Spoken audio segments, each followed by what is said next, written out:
Hey everybody, Lenny Ghoul here, and today we're playing a little bit of PoE Path of Exile 1 Mirage League, and we're going to I'm gonna craft this fucking ring because it's been pissing me off. We're gonna get that done, and then I'm gonna showcase some of my builds like I promised I was gonna do, because I'm playing some really freaky builds and I want to kind of show them off a little bit.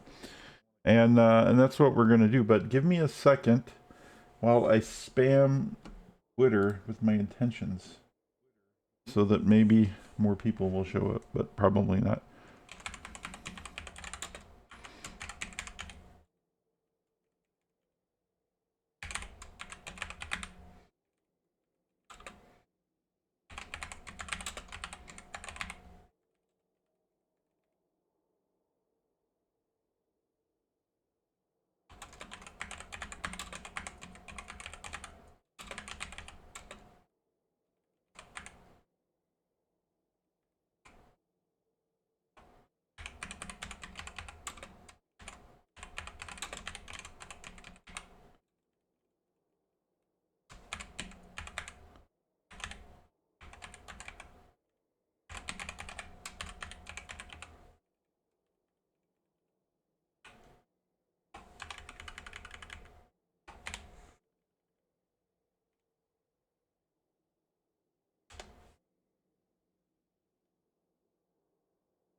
Okay,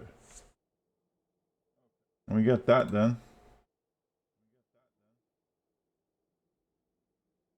Now,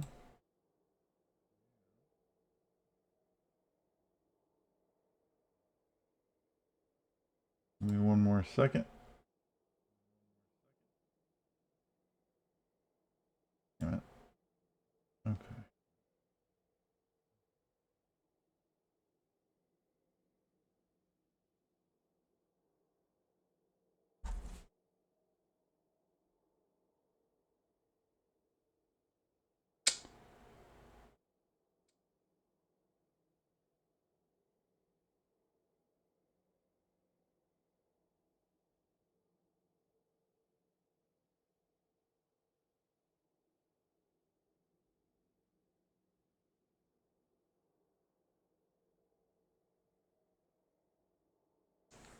Okay.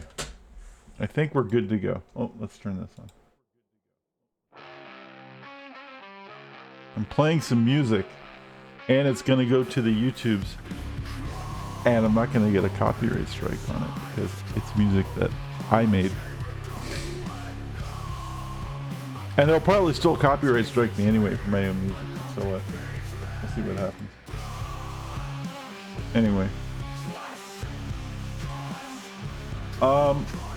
And if it's a little loud, like, let me know and I'll turn it down. It probably is a little loud. Turn it down a teeny bit. I don't want to turn it out too much. I want to hear it.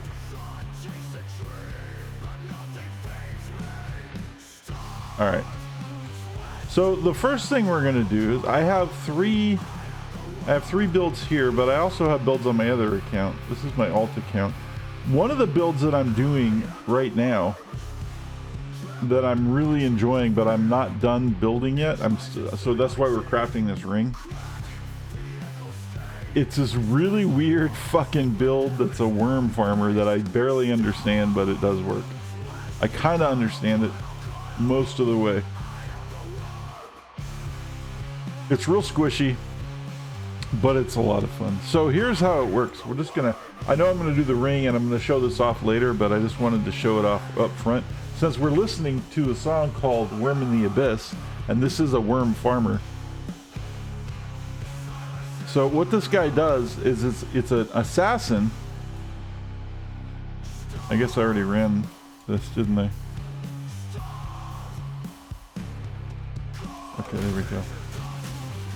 Just to show off what he does. It's in his, oh fucking, I got bleeding. I have to deal with the bleeding. That's another thing I have to fix. Anyway, so it's an assassin who basically casts Void Spear, and the Void Spear, the way it's set up is it triggers a lightning attack, and the lightning attack triggers living lightning, which triggers minions, and because the minions are triggered, it triggers the minion flasks, because I'm using a belt that triggers minion worm flask, and when the worm flasks trigger, it spawns these aggressive worms. Now you use these to spawn the spiders. You use the writhing jar, so it spawns a worm that's an enemy worm, but it has like 1 hit point, so it instantly dies. And when it dies, it triggers it freezes because of this ring I'm using. So when it freezes, it triggers Herald of Ice, which freezes everything in the area and kills it, and it all happens in an instant. And this is how it works. It's just like that. And it's all ice and lightning damage, basically. It freezes everything and does a shit ton of lightning damage, and I have living lightning. I still need to work on the damage. My tree has all of the other things except the lightning damage, which is what we're starting to go into, and then it's really gonna buff up the DPS. But for right now, that's what this build is. It's a worm. I call it Lenny's worm farm, but it's a worm build.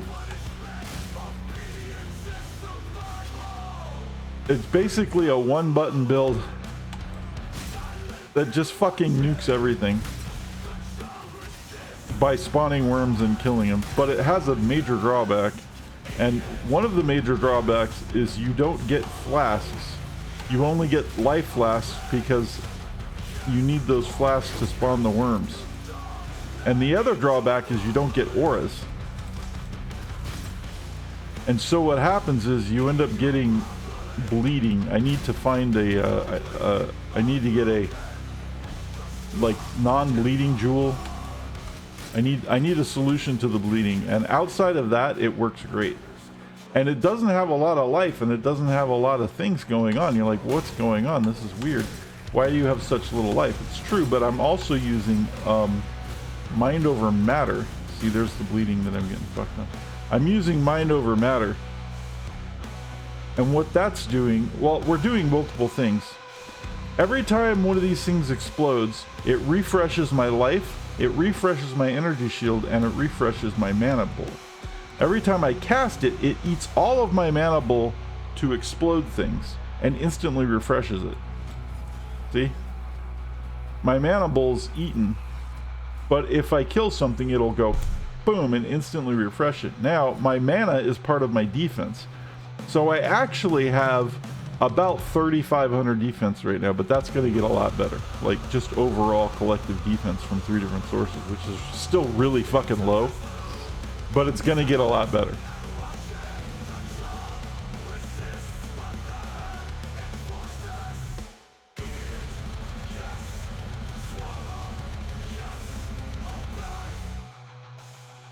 Let's do a new one just so I can show it. So basically, look at my mana. It'll use it all and bring it all back as soon as it blows up. See? And when it brings it all back, it's defensive. So my defenses are down. There's like little instances where I get one shot really fast, but other than that, it's pretty okay. The bleeding I still have to figure out. I still have to work out some things. But it's an insane build. It does all of these crazy things. And look at all the charges. I get power charges, and I get endurance charges, and I get frenzy charges sometimes. It's totally crazy. And all these charges add to my damage and do things. So it's a lot of fun, and it's totally insane. And it's very different than most of the things that I do.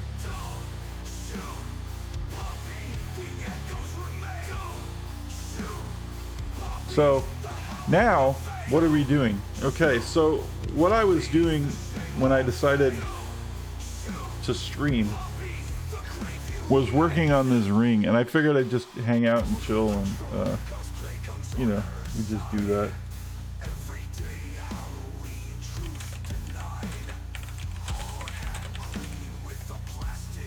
And we just hang out, and whoever wants to show up and bullshit, we can bullshit.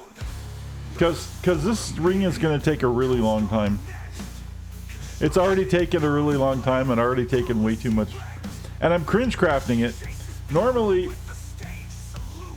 I would do these other things, but this particular ring, because of how very specific every mod has to be, I have to alt craft it. And I have to do all the dumb things in a specific order. I have to get really lucky.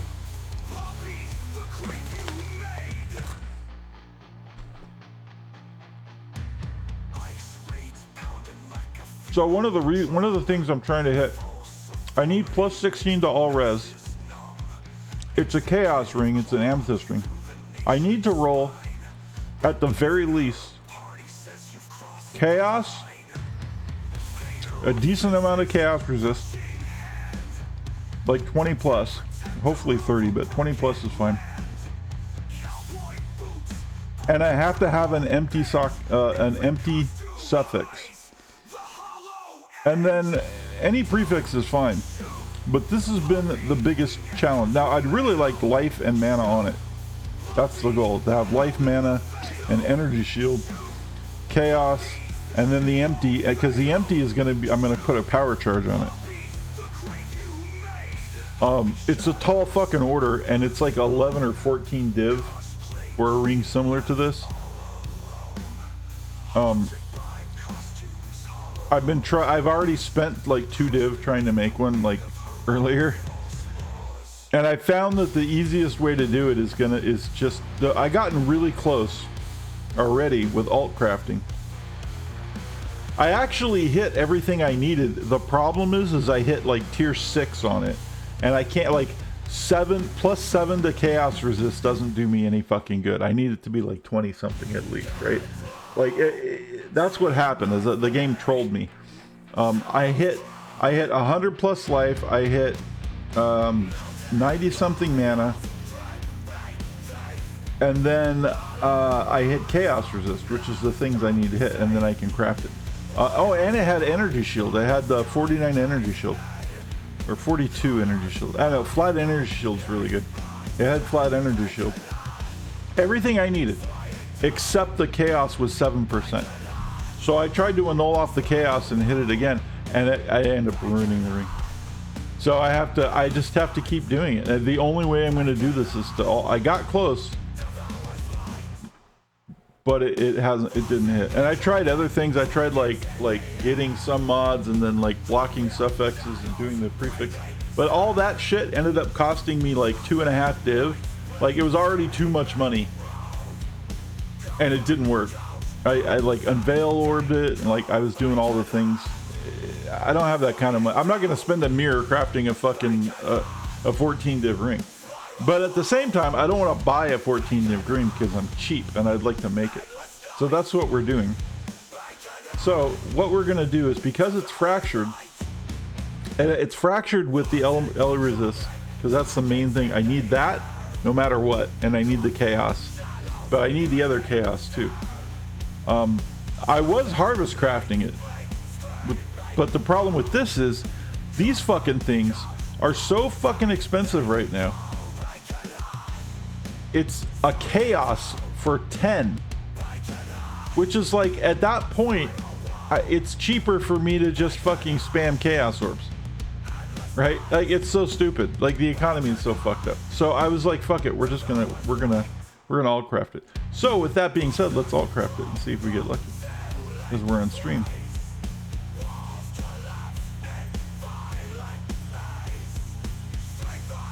The energy shield, 6. No, if it hits energy shield, we're good. But it needs to be like tier 4 plus, like something. Yeah, a little bit more than that. Like, probably it needs to be like 30 something at least, probably 40 something energy shield. I need like about 100 life, a decent amount of mana, something to take it to the like, that's enough, right? Tier 2 life is okay. I'd prefer tier 1, but tier 2 life is fine to take it to the regal. And if the Regal hits a suffix, which it did, then we have to start over. Because we have to, because the fracture is a suffix, we have to have chaos resist as a suffix, and the third suffix must be open so that we can put a power charge on it. And so that's why this ring is so hard to craft.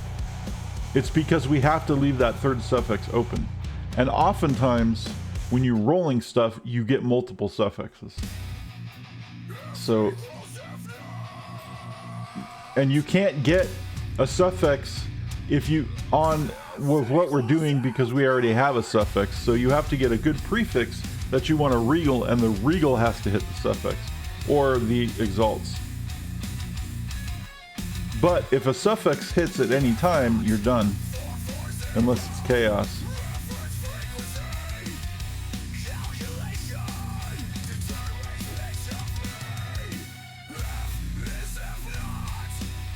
See, that's already a bust because it doesn't have any of the other things I want as a prefix.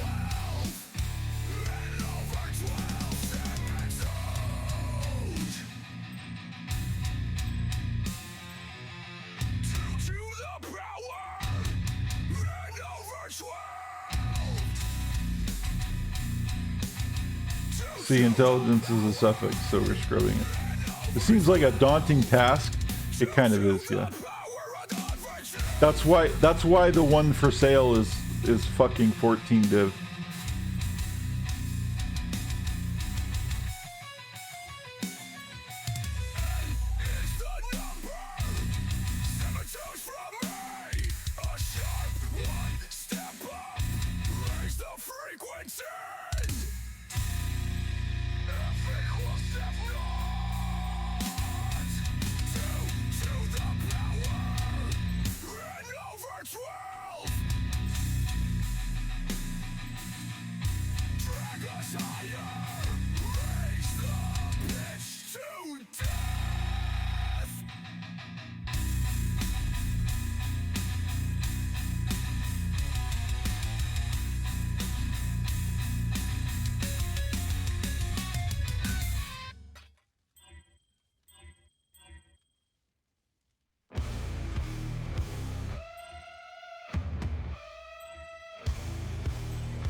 I have to buy some more alts here in a minute. I hate alt fucking crafting, but sometimes it's the only way. Usually I don't. Usually I do other things, but we are starting at least with a fracture. And fossils are too fucking expensive, otherwise I'd be fossil crafting this. But they're insanely expensive right now. Thanks to GGG making fossils only available in Delve, which is fine, because I like running Delve. But they're so expensive that even running them in Delve and farming my own fossils, they're still too expensive to craft with. Because it requires a lot of them. And the resonators that I need, the 4-socket resonators, are like 400 fucking C or something. It's insane how they're like almost a div and a half right now. It's totally insane.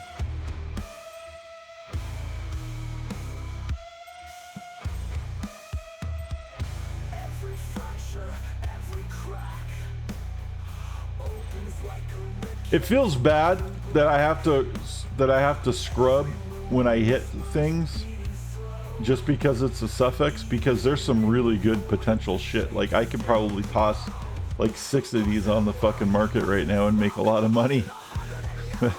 You know, I'm just trying to get the. I'm not here for the money. I'm like for the currency or whatever. I'm here for getting it done because I need this ring on this character. All right, hit chaos, bitch.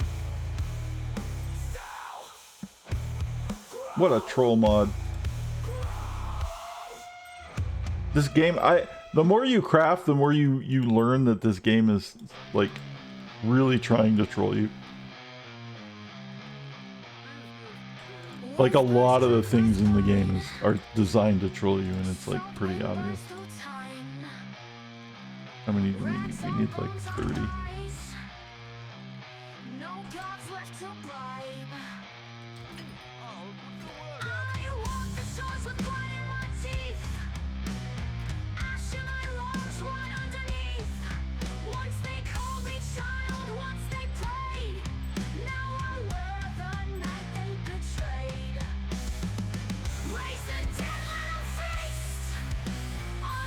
This song I wrote about PoE, it's called Zombie Queen of Rayclass. It's pretty cool. You can find all these songs in my fucking playlist if you're watching this on YouTube later.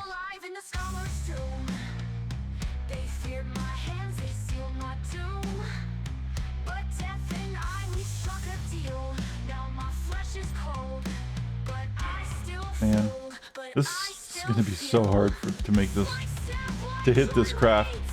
But I almost did earlier, so.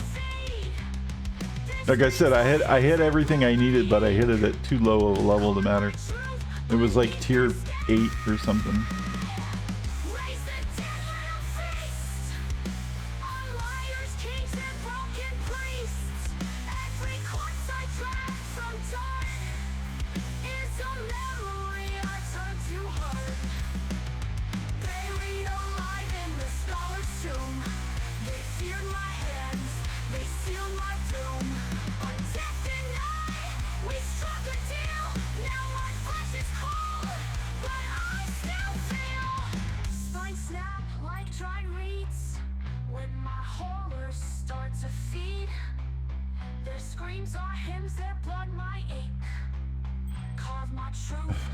Wait, fire damage is okay. I don't want fire damage. Oh no, because that's the sucker. God damn it.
Boo!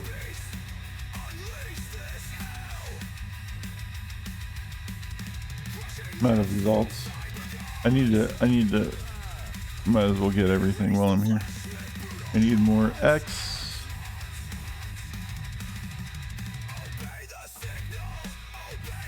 What the hell, dude? Why are Exalted Orbs are 1-to-1 for the longest time, but the Chaos Orb has crashed in the market lately. And so everything's really fucking expensive now.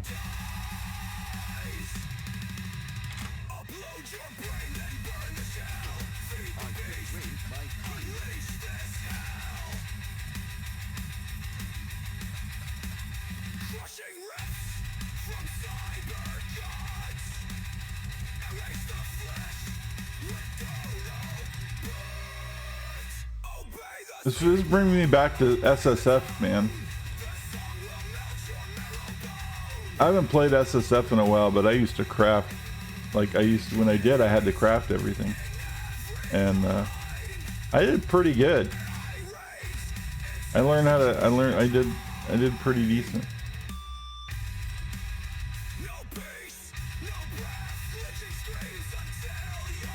It was just a lot of time spent crafting in the hideout. That's the biggest problem with SSF, I think, in my opinion. Oh, look at that. This could be good. Is all the time you spend crafting. All right, what I need to hit on this right now with the Regal is plus 23 or more, plus 20 or more chaos. I'd prefer like 23. 30 would be better. Whatever. Just hit chaos. And if not, hit energy shield. And if not, hit mana. We hit energy shield and we're still in the game. That's a good energy shield hit. Now we need chaos resistance or mana. Fire resistance. Totally fucked. Now, if there was a way to convert like any of these resistance into chaos, that would be great, but there isn't. You can convert lightning to fire, lightning, but there's no light. Like you can do cold to lightning, lightning to fire, fire to lightning, all these, but there's no to chaos. And if you could do that, if you could convert a resistance into chaos, it would be amazing. But you can't. And I think you used to be able to, I'm not sure. But either way, that totally fucks us. So now you would say, okay, so what do you do? Well, technically, we should try to regal this. Or not regal, we should try to annul this. To remove the fire resist and try again. But it's going to cost us, because annul orbs are through the fucking roof now too. It's going to cost us like 14C for this fucking annul. 18C, 20. It just went up to 20 because I wanted to do it. It was 18. It was 14 like 10 minutes ago. Look at this shit. 19C for an annul. Not worth it. It's just not worth it because it's gonna fail. And then I'd have to hit chaos again, and that would probably fail. I should try it because I have everything I need except the fire resistance is wrong. I'll try it once, but I'm just wasting currency. I just hate wasting shit because the game is such a fucking troll. Let's put this on at 18 again and see if I can't get it for 18. Maybe we'll get lucky. And while we're waiting for that, we'll see if we can, if we have things that are worth things that we can sell. Let me check my wealthy Exile, even though it doesn't work very well anymore. It says I have a shit ton of scarabs.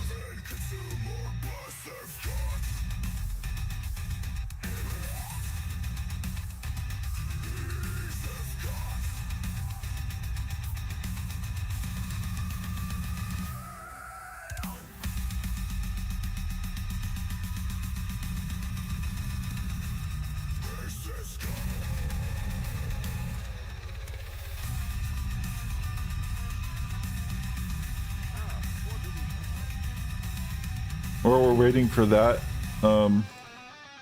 let's see if we can make some of this money back selling some things.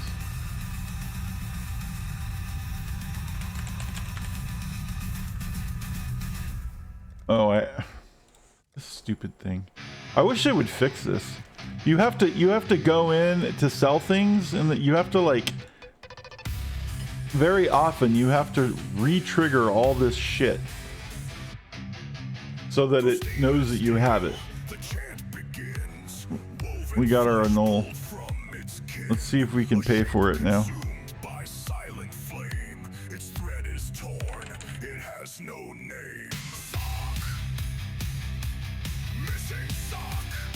Hey, we almost paid for the annul just now.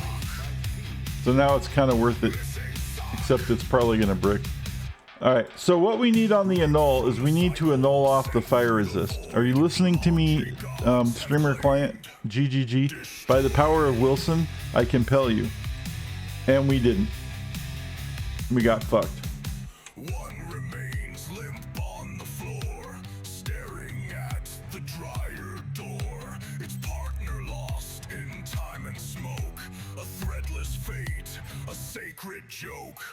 Ritual fire spins the thread. Fabric dreams and voices dead. Every garment plays its part, but socks are torn from feet and heart. Sock,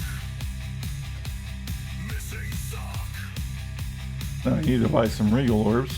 Sock, missing sock. Sacrifice in heat and drum to wear the cast-off laundry come. Wait a minute.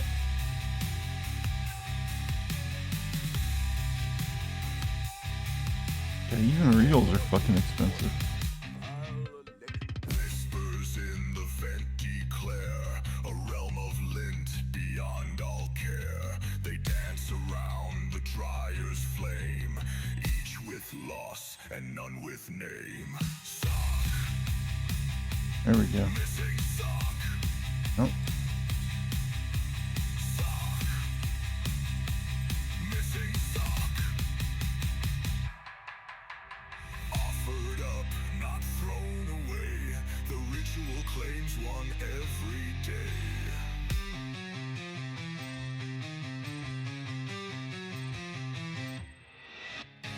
One remains and one is not. The cycle ends, the heat runs hot. And one mitome, a silent spoke. Another soul, another sock.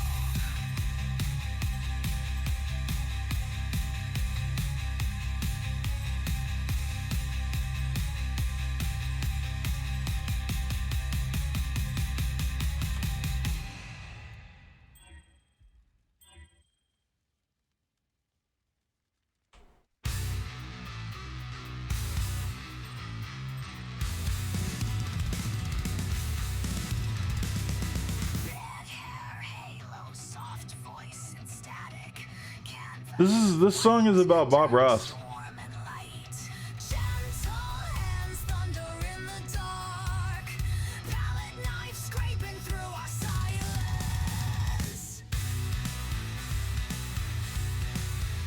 It's like the most kick-ass song you've ever heard about Bob Ross.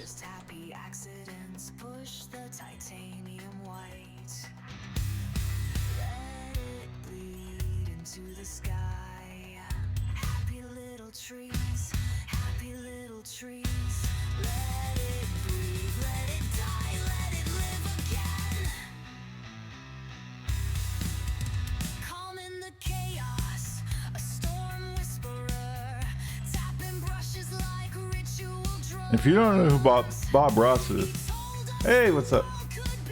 Then I don't know what to tell you. I survived too. I managed to get everything working. It was a really stupid solution that I remembered, and it still annoyed the hell out of me, and I like went into a tirade for a while. And then I calmed down and decided, okay, I can stream now. This is the Bob Ross song.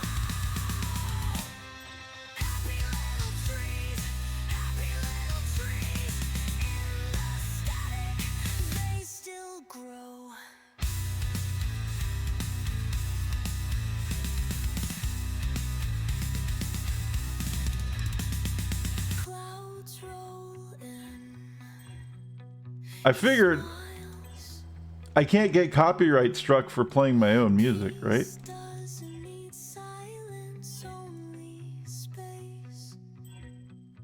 We'll see.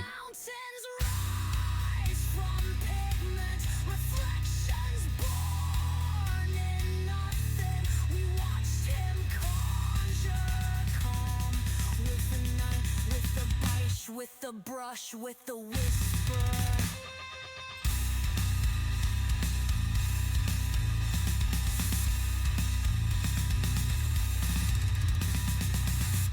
Oh fuck, we're out of scrubbies already? Dude, this ring is going to kill me. I'm telling you, it's gonna break me. We'll make it happen.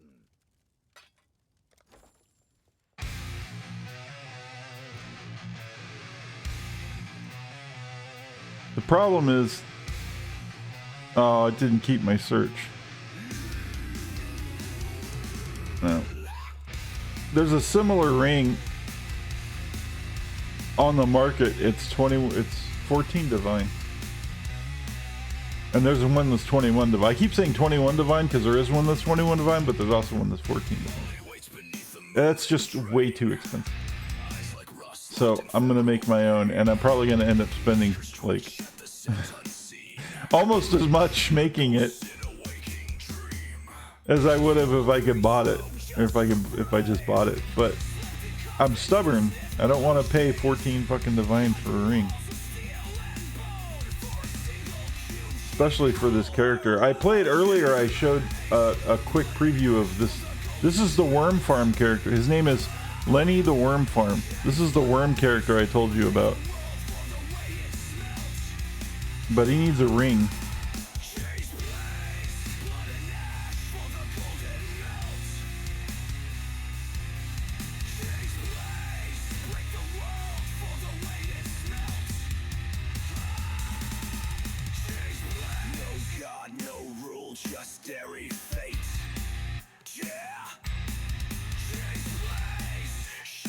I hate alt spamming with a passion.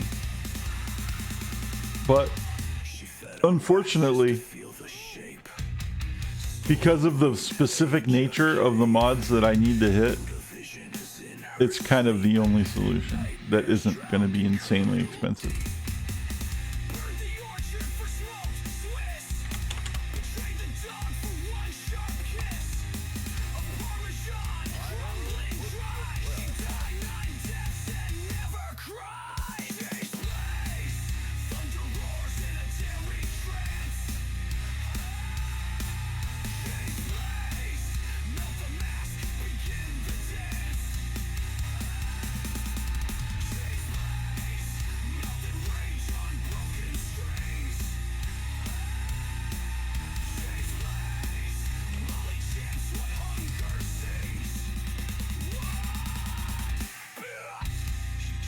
I'm contemplating playing some music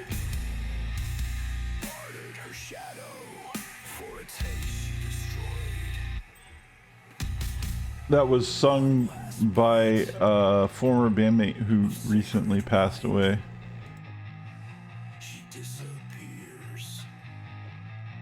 But I think I'll probably get copyright strike for it, because I've played something else of theirs previously and got hit for it.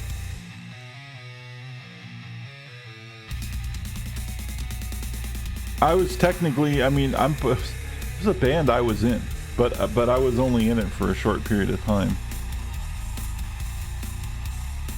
And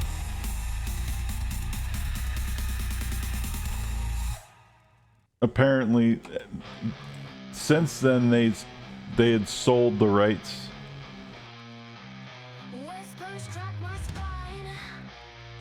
to their shit, and the new copyright owner put a strike out. I was like, I'm literally in this band. Like, what the fuck?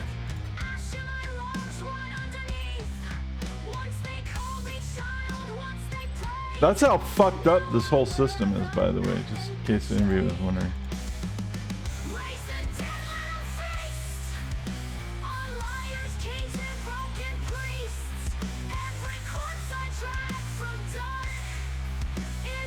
I was in the band, and then after I left the band, I was kind of not really left the band, but I was in the band because I needed a bass player for a while to help out with some shit until the singer learned how to play bass and sing at the same time, because they had gotten rid of their previous bass player through some massive dispute. Long story. Anyway, so I was in the band for a while. I learned how to play, and I played bass for him for a while until the singer learned, because who could also play bass, but he couldn't play bass and sing at the same time, and that's a skill he had to learn. So eventually, when he did learn how to do that, my services were no longer needed in the band, and I left. And but I still went on tour with him and hung out. And, you know, we're all good friends still.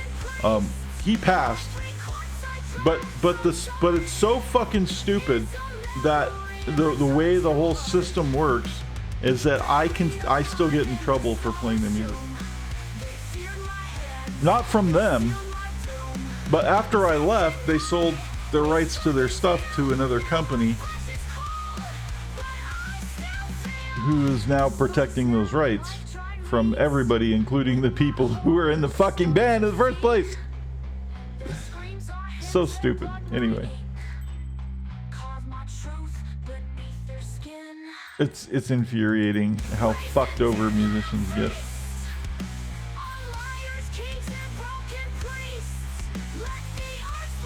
The people who make the least amount of money in the entire music business are the people who who basically do all the work.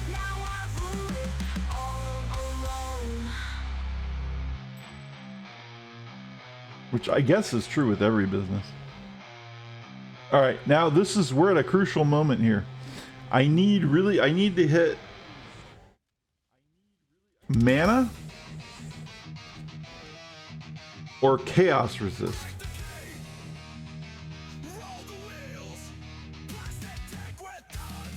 And that's basically it. Or some other prefix. But the only suffix I can hit is chaos. That's why this whole craft is such a pain in the ass. And I hit fire resistance again. Fuck.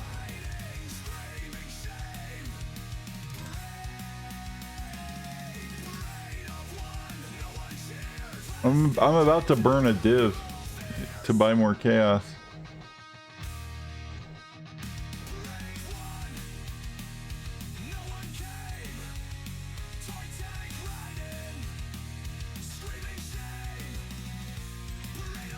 Oh, see, I hit the chaos, but it's only 15. Like, I need to hit a higher level chaos.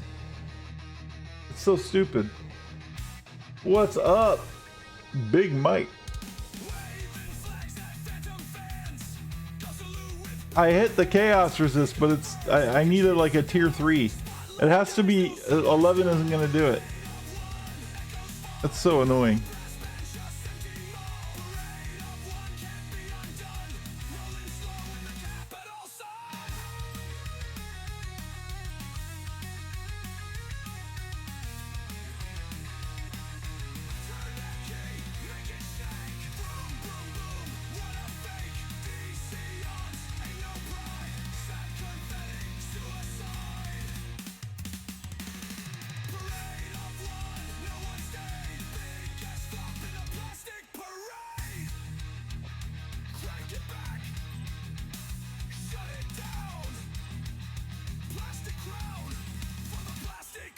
How's your day going?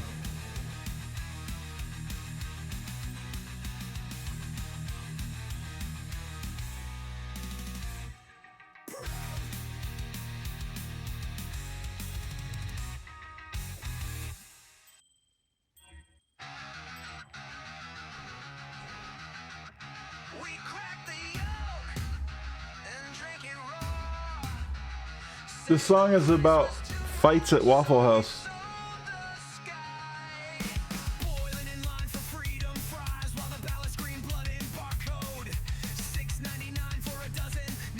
Actually, it's not. It's about chaos, but it...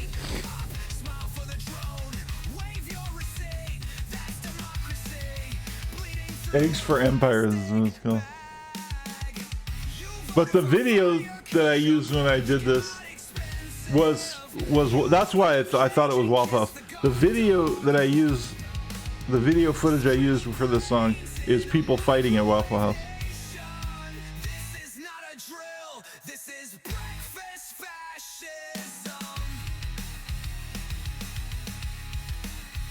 They say you get a meal and a show at every Waffle House. There you go, man.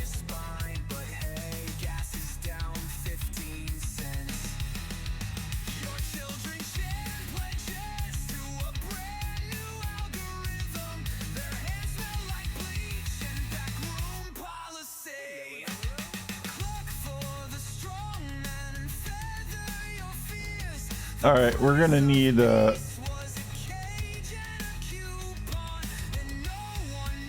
We need to buy some more chaos orbs. There goes another dev.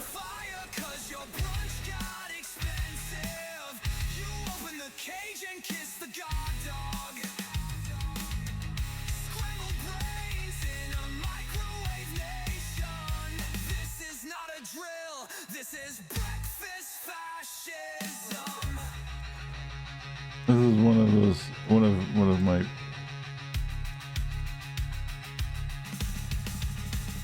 Wait, what?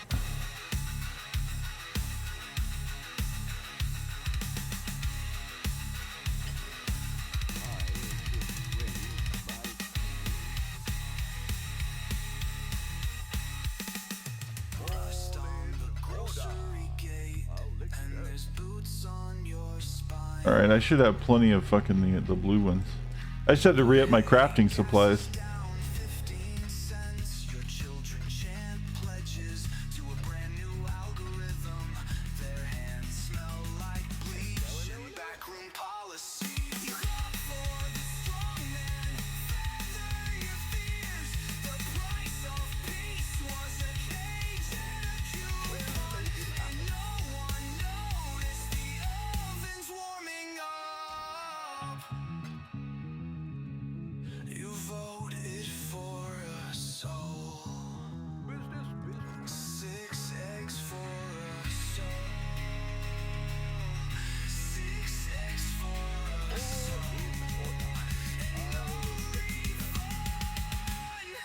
Alright, now we got all our supplies. Okay. We shot the bed with that one. Again, what we're looking for is the only suffix we can have is chaos resist, and we need it to be at least 20 something or 30 something would be better. We would like to have life, mana, and energy shield. But this will work as long as it's a prefix, like this rarity of items. But lightning resist is a suffix, so we have to nuke it.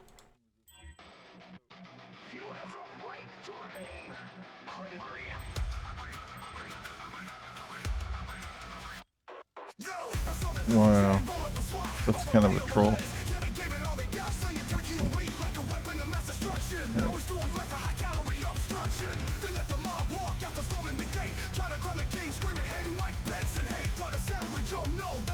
What is this? Oh, I guess some of these are, oh, this is the foot long. This is about Sandwich Guy. I remember I wrote some of this stuff. It was like these political songs that I was writing and I was getting all fucking, I was like, let's try this. We're still trying to explore this whole fucking thing.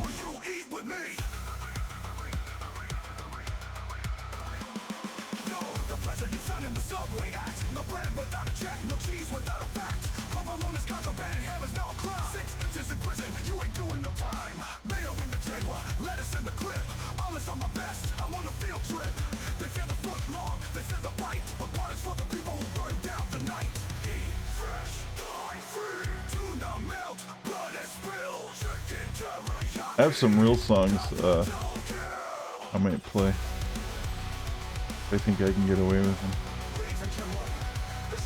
I might. I probably shouldn't though. I might have to turn the.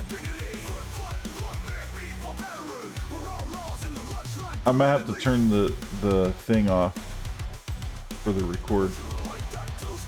Like the people that if I post this to YouTube, the people watching on YouTube aren't going to be able to hear the other songs because I'll get busted for this.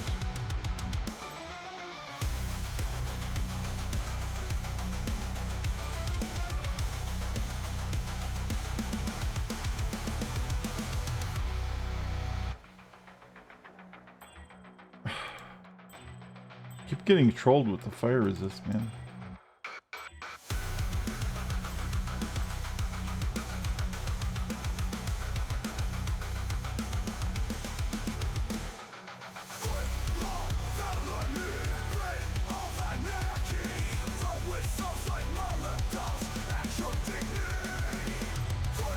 So how this works, for those who are wondering what the hell I'm doing, I'm using orbs to add modifiers to items, and the different orbs add modifiers based on certain conditions of the item. So this item would normally be white, and we would normally add this orb of transmutation to it to make it blue.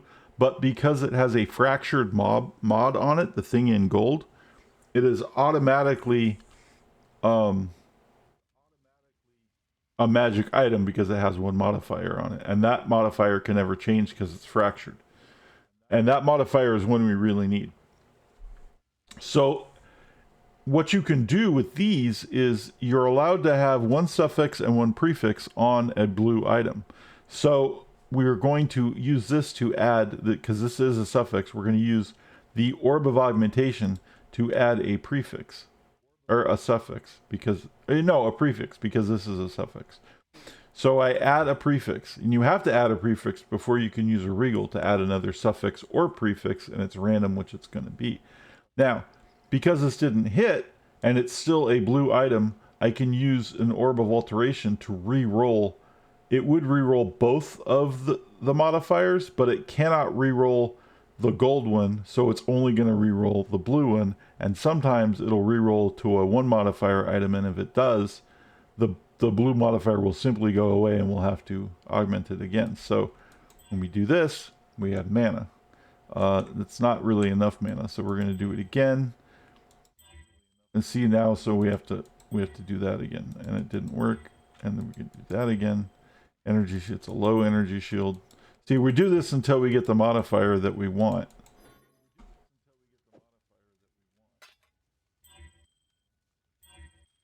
And when I get one, then we'll go to the next stage. But now, because I'm trying to explain what's going on, it's taking a lot longer than it should to hit anything at all. Because that's how like life works. Okay. That's still not good enough. Okay, 30 plus energy shield's good. Okay, so boom, it's flat energy shield. So both of those modifiers are acceptable to me. Now we move to the next stage, which is to add a random suffix or prefix onto this, and it will turn it into a rare item. The whole thing will be yellow. See, now it's a yellow item. And it added strength. Unfortunately, strength is not a modifier that we can use on this, because what we're trying to do is hit very specific. Every modifier on this ring has to be very specific. So we have to scrub it and start over. And normally when you scrub it, it would take off all of the modifiers, but because we have that fractured modifier, the 16 to all element resists, that can never be removed. And this is why we're using that, because it saves us a big step. I realize we're out of music. Let me go in, let me change this, because I don't want to. Let me turn off that. Okay, so now hopefully this, I could get really fucked if this doesn't work. Hopefully this will stop recording the desktop stuff. And now we can play the rest of the music. We can just play normal music. Let me cue something up. Is there anything anyone wants to specifically wants to hear while I look in my playlist?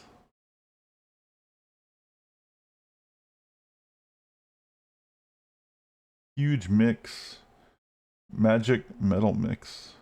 Mellow morning. Metal mix. Order tool. 2024 metal. What's morning? Let's do morning metal, or morning mellow.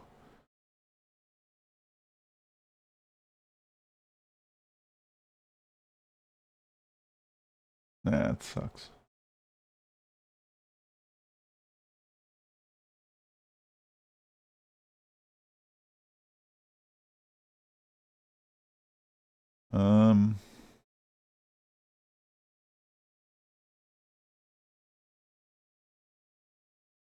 What is magic metal mix?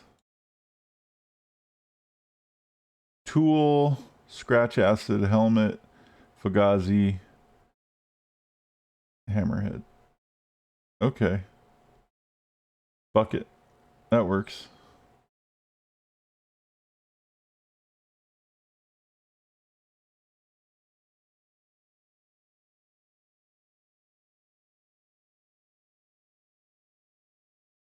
Oh, this is probably not older metal, but I don't know what. I guess, yeah. I was thinking like old, and I'm like, wait, define old, because I'm old. To me, old is like classic rock metal, like Sabbath and shit. But to young people, old is like the stuff that I listened to when I was growing up, which is this stuff.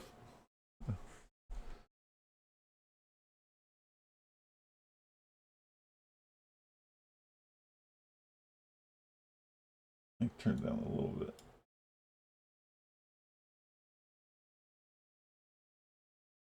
I do have some class. I was thinking I could queue up some classic. You want to hear some Sabbath? I can do that. Here, let's queue up some Sabbath. Let's get some Sabbath.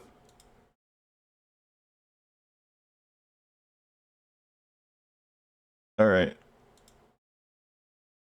I mean, it's rare that I poo-poo Tool, but Sabbath sounds like a good idea. Hey, and I know Cody likes Sabbath. What's up, Cody? Um,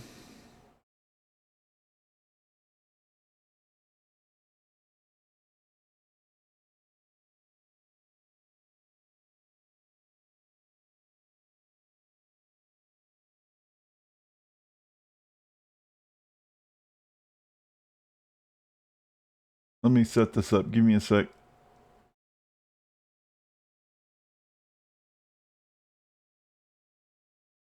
I'm trying to get this in order, an album order.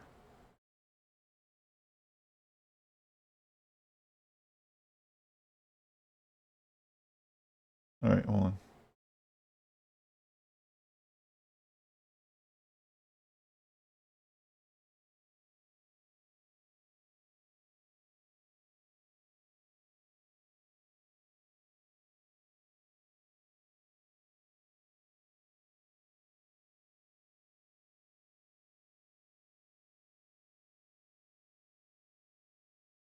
Oh, what did it do? Oh, I see what happened.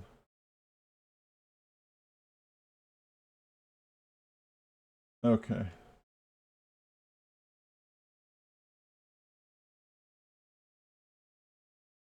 Well, let's just do these two albums at first, so I don't have to fiddle with this too much.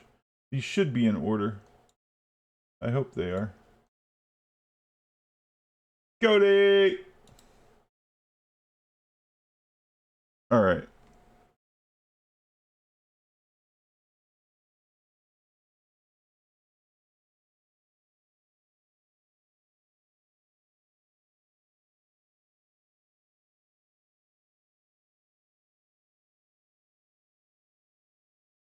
So, what was I talking? Oh, yeah. So,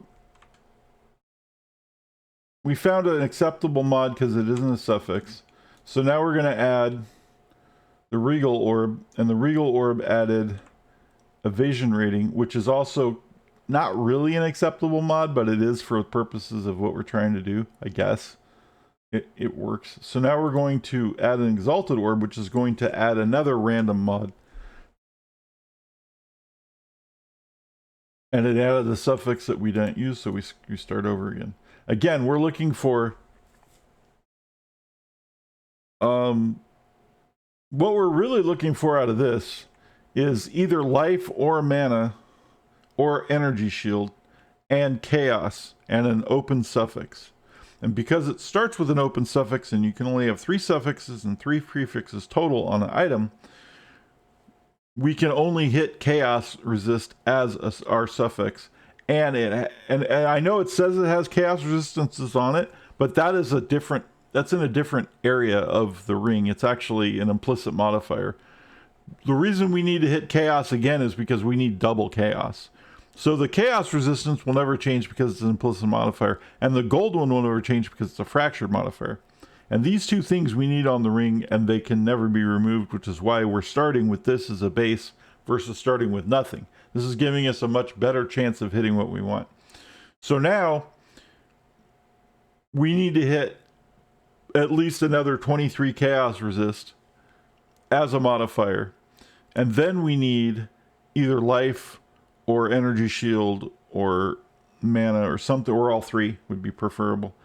And then we have to have an open suffix, so it can't have another suffix after that. And the reason we need that is because we're going to put a craft on it that you can only get from our crafting bench, and that craft is going to give us a power charge. And that's why this is a big pain in the ass, because normally there's better ways to craft rings and shit to get what you want, but because we need a very specific set of modifiers, we have to do it this way, which is like the most painstakingly annoying old ass junky way to fucking craft an item. I normally don't do this unless I'm playing solo cell phone. Mana is an acceptable modifier. Regal dexterity is a suffix. We can't use it. Life, and it's a decent life. It's not great. It's not bad. So again, we regal. We hit mana. That's good. So now we can use our exalted orb to start adding modifiers. We really need. We need plus 20 something chaos. Didn't get it. Got physical damage to attached, which is a prefix. So we're still okay. As long as we hit that chaos, we're good. And we didn't. We hit regenerate, that's a suffix, and we scrap and we start over. This is the process of crafting items. And this is why items in this game end up costing a shitload of currency. This is like one of the most expensive currencies is called a divine orb. And you trade currencies for things in the game. Chaos orb is the most common one. And we're spending chaos orbs to buy crafting materials. So this ring, the ring I need is 14 of these on the trade website. And these are really hard to find. And I don't want to burn 14 of them. So that's why we're crafting our item instead. So I need to buy more exalted orbs.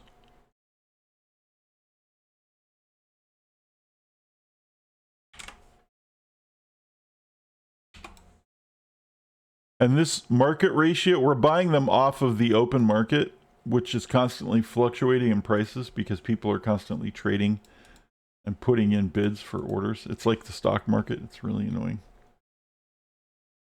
It's a little too realistic. The economy in Path of Exile is a little too fucking realistic, unfortunately. It crashes all the time.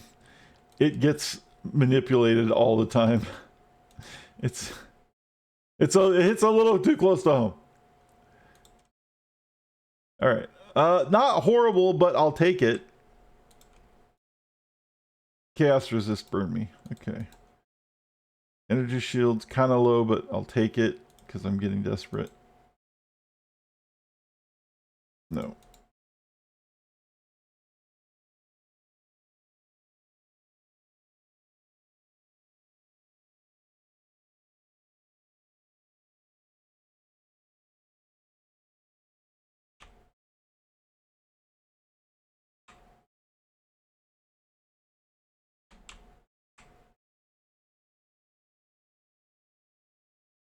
Oh, they're there. Okay.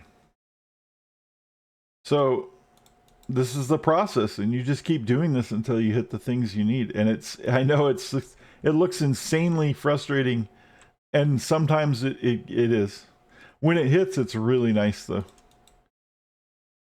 When it hits, it's worth it. And it feels, at some point, it feels kind of like gambling. It kind of is. But it's what we have. That's fucking pretty okay. I can live with that. Got burned.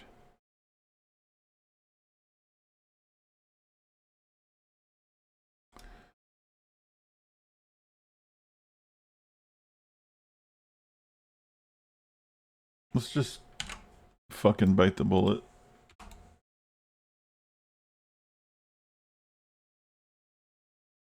Give me 50 of these so I don't have to worry about it again. How many regals do we have? To buy some, let's buy some regals while we're at it.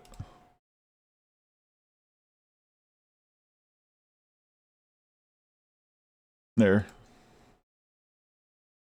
We'll buy more Regals than I'll ever need, and I'll probably burn through them all.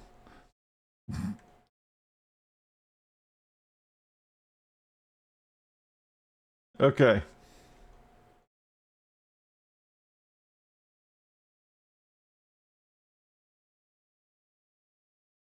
So this, yeah, this is the scrub thing. That's why we had to buy some more white ones so we can start over. Basically, you can keep rolling it when it's blue with this, but as soon as you use a Regal, as soon as you turn it yellow, you have to use this white to start over. If you fuck it up, that's basically what we're doing. We can re-roll the blue with the Orb of Alteration as much as we want. See?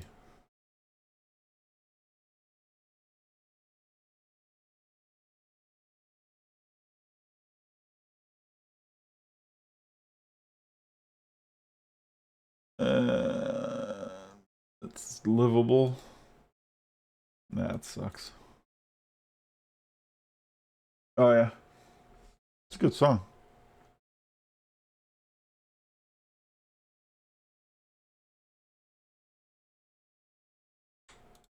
I've been trying to play some Bill Ward stuff on my drums, and I'm telling you, dude, that dude's a monster, man. He does so much that people don't even hear. That his kick drum is insane.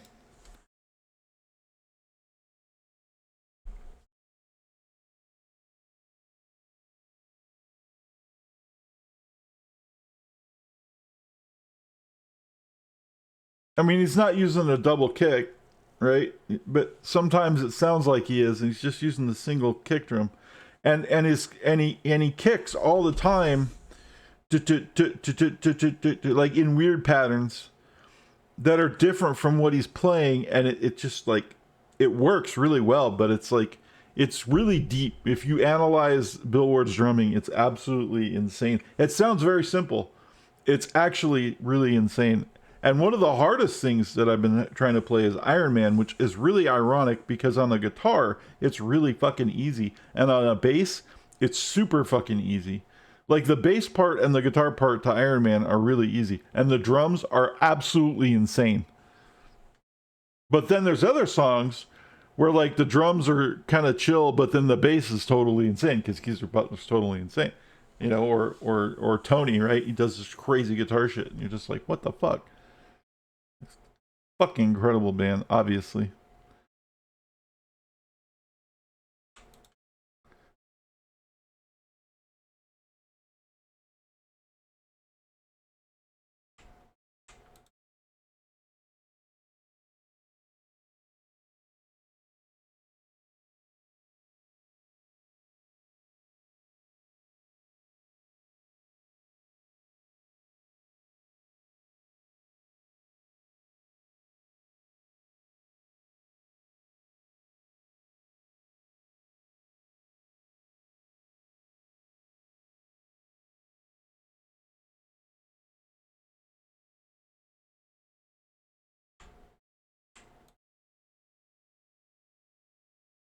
Now, ironically, when you want to talk about hard songs, I can play War Pigs on the bass, which is a pretty difficult fucking song to play. It took me a long time to learn how to play that on the bass. I can play the beginning of it on the drums barely. And then the moment that song kicks off, forget it, dude. It's so insanely hard. This whole like me playing drums is a new thing. In case, like for those who I don't know if you guys missed it. I've been a bass player for like 35 years, but I have been playing drums for like about a year and a half now. Not if that, a little over a year. And oh my god, it's so much harder.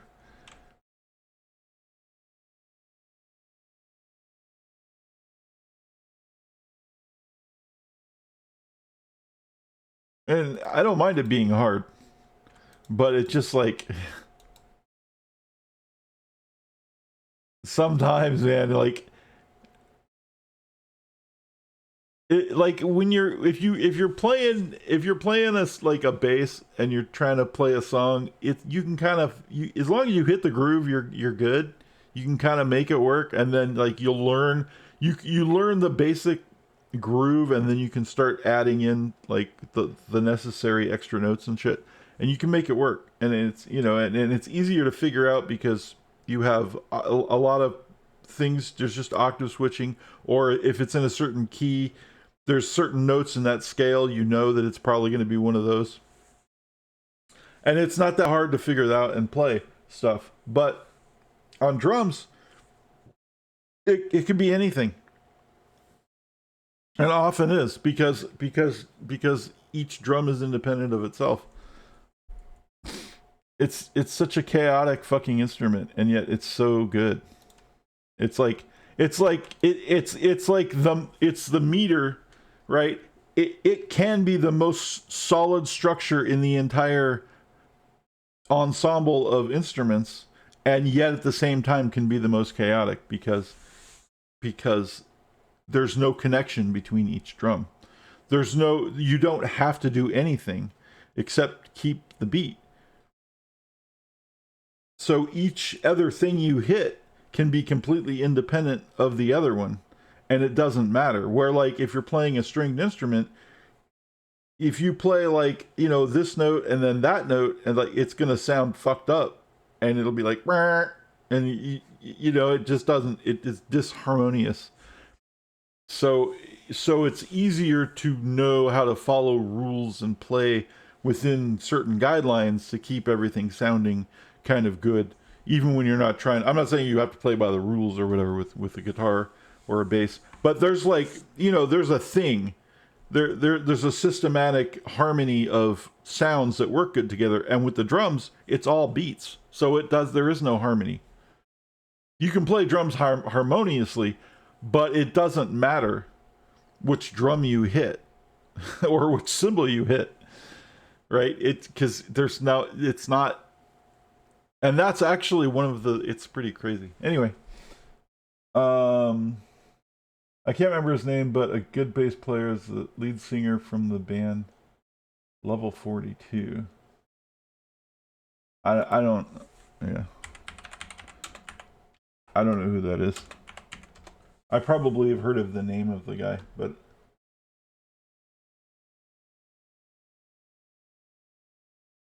Mark King.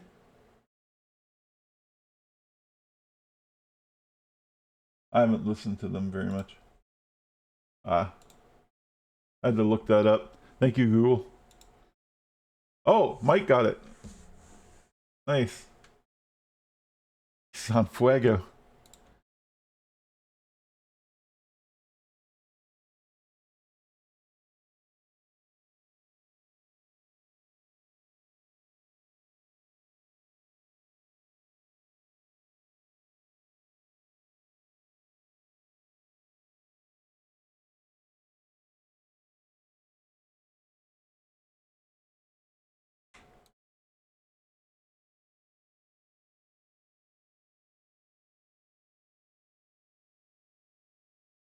Hey, since you guys are here, we are playing Blood Bowl tomorrow. How are you feeling about the team?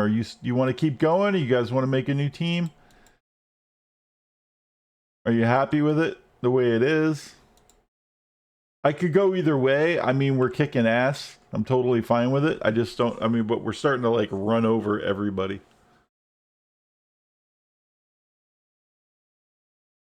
Which is fun. So I don't know, like.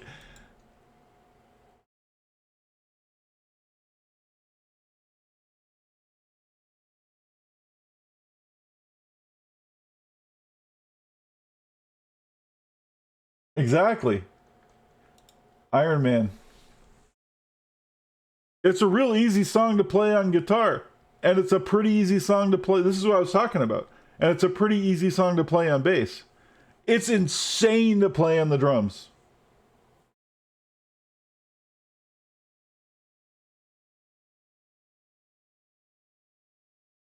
Because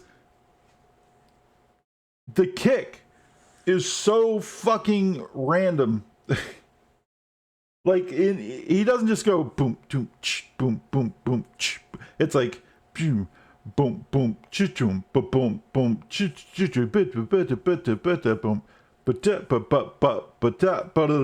But like it's just he's just fucking jazz drumming the whole time.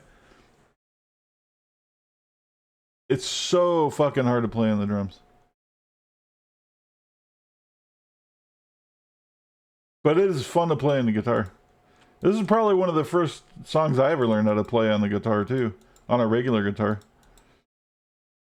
You know, when I was like 14 or something, fucking around on my friend's guitar kind of thing. This is like one of the songs that everybody learned how to play. This and like one from Metallica and like maybe, you know.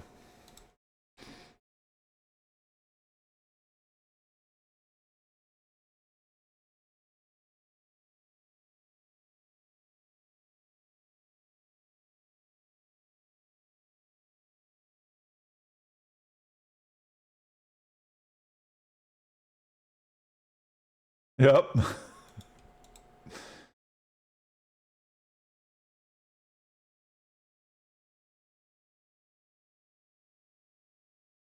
Alright, what's going on? You might respect this character, and I'll show it off as soon as we're done crafting the stupid ring. This is an assassin.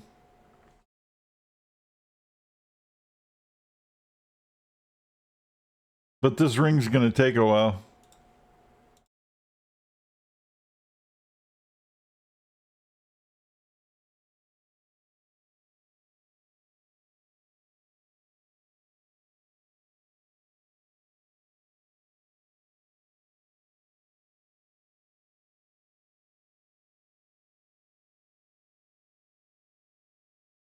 Oops, that's the wrong orb.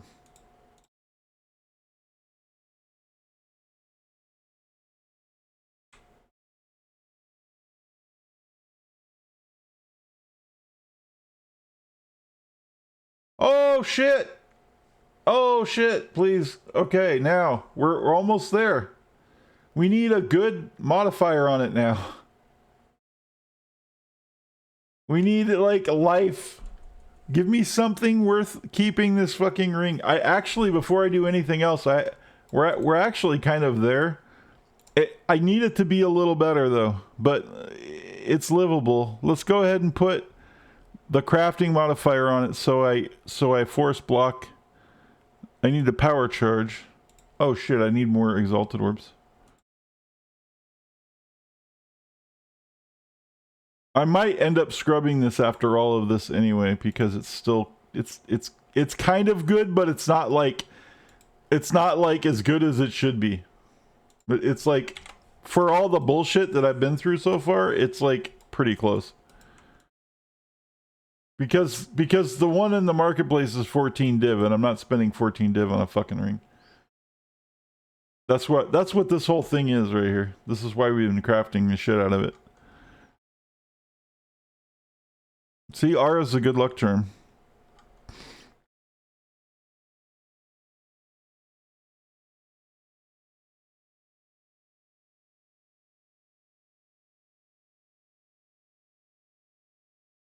Oh, I appreciate that. All right, so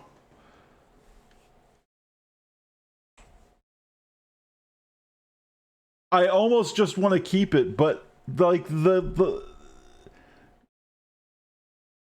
I need to roll. I have 2 more modifiers, 2 more prefixes.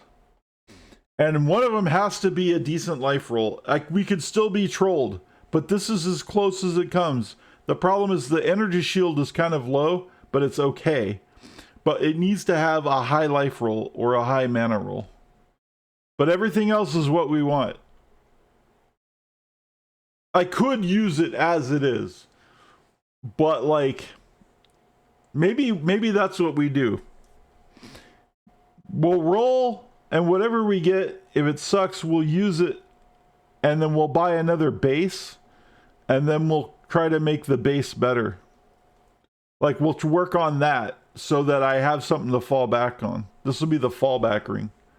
Because it's still not great, but if we hit like 100 life on this, Fucking perfect. Oh, we got a good mana roll. Now it's kind of a keeper, but again, we like life would make this fucking amazing. Oh, it's good for everybody, actually. Come on, life. No, we didn't get life. But it's pretty good. It just doesn't have the life that we need. But that's going to help a lot, actually. So we're probably going to find... I'm probably going to shop another one. Another base. So this gives us barely positive chaos resist, 1%. It gives us all of our max resistances, which we need. It doesn't give us any life,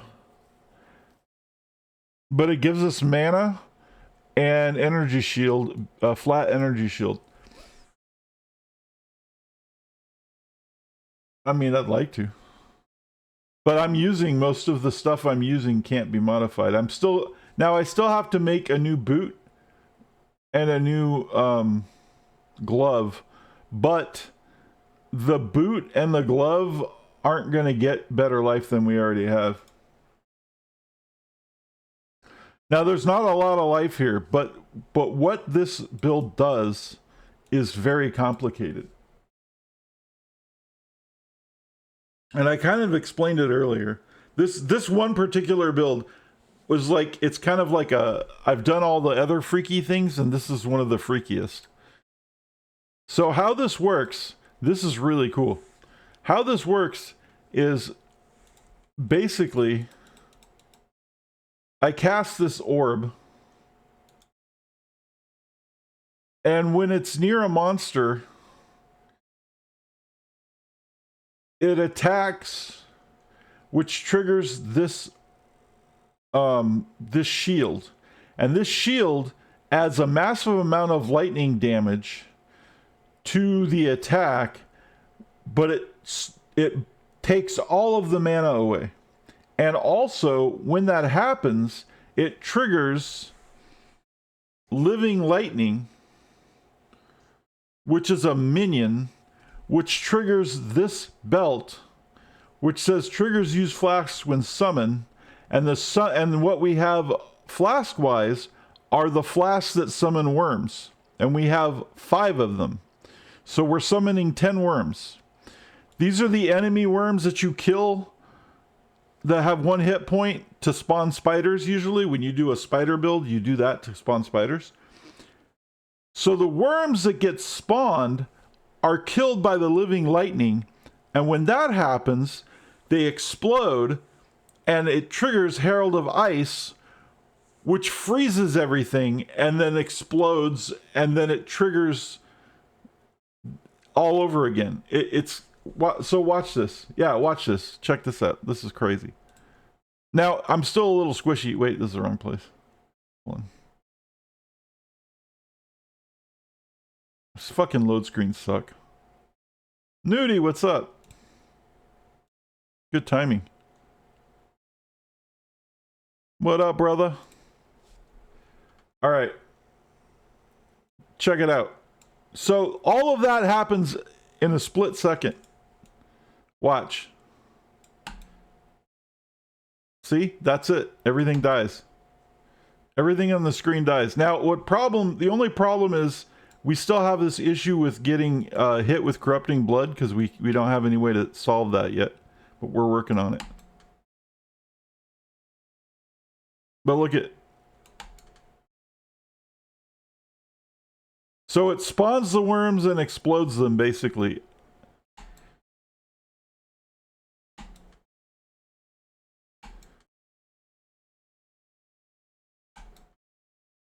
You see that, Ara? Is that crazy or what?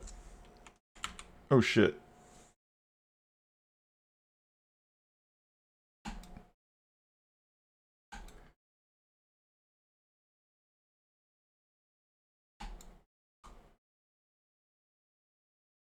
And it vaporizes entire screens. You see the entire screen being vaporized? The entire screen is vaporized.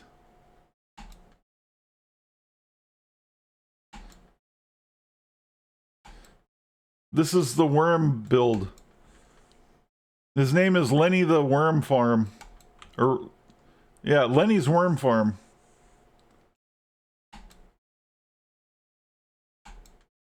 This was a major pain in the ass to set up.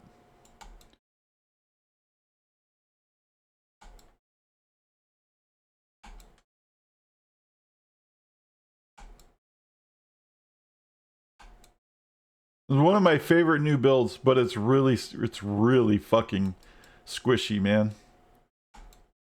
Now, we're working on the squishiness because you see we get power charges, endurance charges, and frenzy charges. But we're working on the squishiness by we're using mind over matter, which turns our mana pool into our defense. 40% of our damage that we take eats our mana first, and then it eats our energy shield, and then it goes into our life. Our life is at half-life because that's how we're able to do such massive damage with Herald of Ice.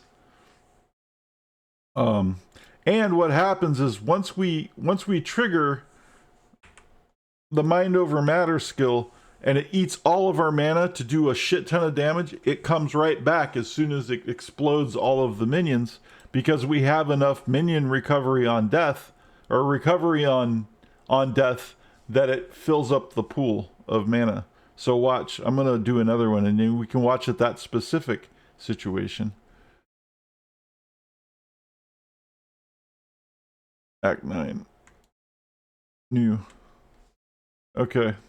So now watch the mana pool when I fire this thing off. Watch this mana pool. It's on the right. See how it drains completely and fills right back up? So the only time we're really vulnerable to damage is when it's drained. Like, we could still get one shot. But that split second... And then bleeding, of course. Corrupting blood fucks us up big time. And Soul Eater fucking just... Soul Eater... Monsters with Soul Eater are absolutely insane with this build. They're like so hard to deal with. That every build has an Achilles heel. And Soul Eater's kind of a big one. I'm still figuring out how to counter that.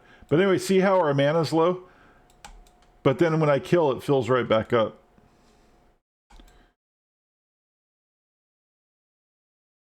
And sometimes you can see the worms.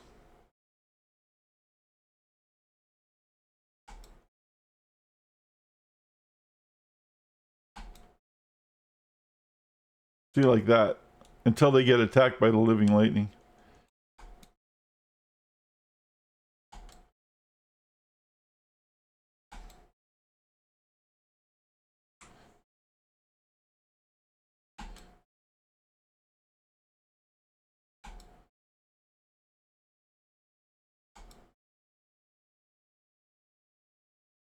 Now, the only thing I haven't done yet, because I'm still leveling this guy up, is I'm still working on the DPS. It actually does way more DPS than it's doing right now. Because I'm worrying out, I'm trying to stay alive, so I've been putting all my points in the defensive parts of the build. Because, you know, if I can't live, there's no point, right? So right now, and it's crazy. I told you this stuff uses all kinds of crazy tech. So we have 3 different jewels that are doing crazy things. We have 4. We have a cluster jewel here. We have an impossible escape here. We have a hubris here. And then this is the light of meaning, which is adding lightning damage to everything. Now, most of the nodes we need to spend the rest of our points on are these lightning nodes, this mastery, and some other ones. The other thing this is doing, which is pretty insane, that you can't see on the sheet, but you can see it on the POB, is that we have what's called Forbidden Flesh and Forbidden Flame. And you need both of these jewels to be able to do this, but what they grant you is the ability to use another ascendancy point from either another one outside of the 4 you get, like outside of the set, the 4 different ones you can pick, either on your exact ascendancy or ones that are adjacent to you, which means anything on the shadow. And the ones that I took is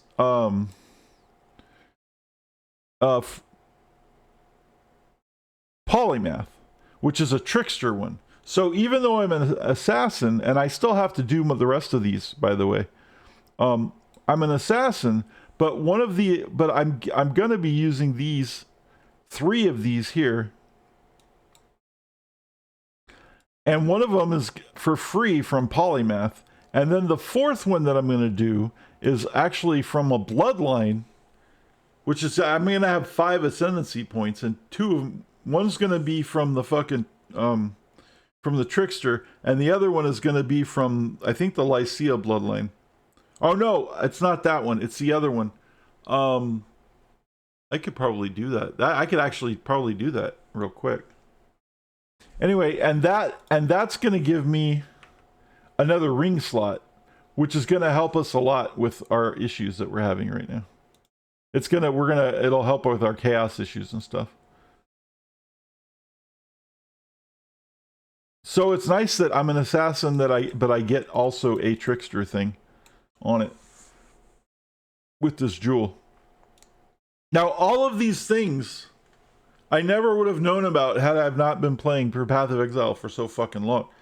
Because none of these things this is what I was trying to talk about before when I was having an issue with this guy keeps making these videos and getting all of this like play from the developers and all this stuff, and he doesn't know what he's doing very much. He's very much of a noob, and I don't have a problem with him being a noob, but he keeps coming from the standpoint of things where he doesn't know a lot about the game, but he's still being listened to for suggestions that are actually hurting some things, and I don't understand that it's something I've been complaining about, but anyway, it doesn't matter. The point is, it took me a really long time to figure out all these extra things that I didn't even know exist. Like, hey, did you know there's a jewel that allows you to put like a specific... This jewel right here adds lightning damage to every single fucking one of these nodes that are in the circle that I take. And so if I need extra lightning or whatever else mod it could be lightning damage, it could be, depends on what you buy, fire damage, it could be minion, there's a minion damage one, but it's like 60 div or something. Like they're all there. So there's all these extra little things you can do to your character, like put it in this jewel, and then it adds all these other things. But you don't know about any of this stuff until like you get into the deep part of building and learning how to build characters. And that's really the strength of this game. Like, it's a fun game anyway, but the thing that's really addicting about it, that's really fun, that a lot of people really enjoy about it, is how strong you can use, like, all the crazy, insane things you can do to create characters with it. You can create characters that you could never create in any other game, and it's not even close. It's totally insane. And it gives you the tools to do this. And the guy that I was talking about doesn't make his own builds. He doesn't follow other people's builds. He doesn't even use POB. And he's this guy, he's like, well, I just play I pick up the game, I get in and I play it, and I can do all the things, and that's the way it should be. And he's trying to get Path of Exile 2 to be more like Diablo. It's pissing me off. He's kind of dumbing, he wants the game to be dumbed down. And I'm like, but this is the beauty of the game. It's the in-depth technicality shit that makes it so fun. It should be approachable to both people. I agree. I want to just be able to just take any old thing and go in and beat the game. but I also want to spend 20 hours building some completely crazy intricate fucking build and making it work like I just did. Like, this is insane. Now, this isn't all my idea. A lot of it's from another guy who got it from somebody else.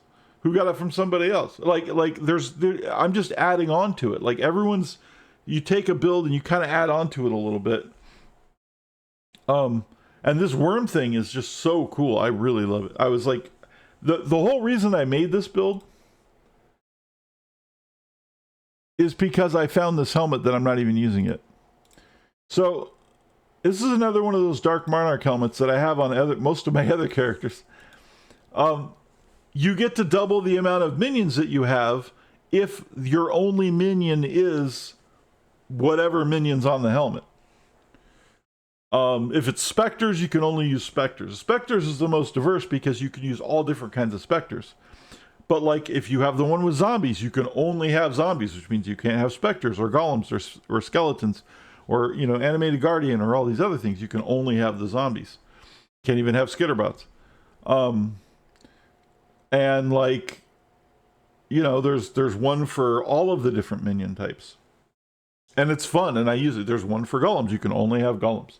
You know, there's one for animated guardian. You could only have animated guardian. So I found this, and this one has living lightning.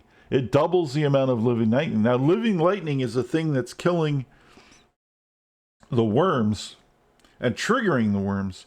And I'm wondering is if I double the lightning now, it may not work. It may not matter at all for what I'm doing, but I'm wondering is if I double the amount of living lightning, if it's going to double the amount of the worms that explode, which is going to make the explosions even bigger. And if not, more living lightning is still good because it's the only minion that I'm actually using.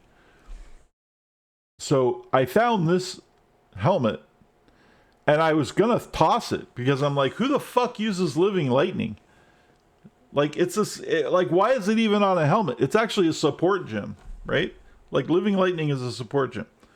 Like, okay, whatever. And then I I ran across a video about like the worms, and I was like, and it uses living lightning, and I was like, oh shit! And then here we are.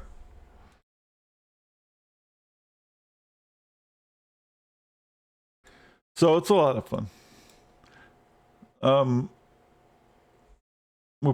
have to remember to do the other ring. Yeah, it all worked. So this whole thing just does a billion things. And in order to solve a lot of problems, we have to do a lot of these crazy things to make it work. Because you need the worms, you need this shield.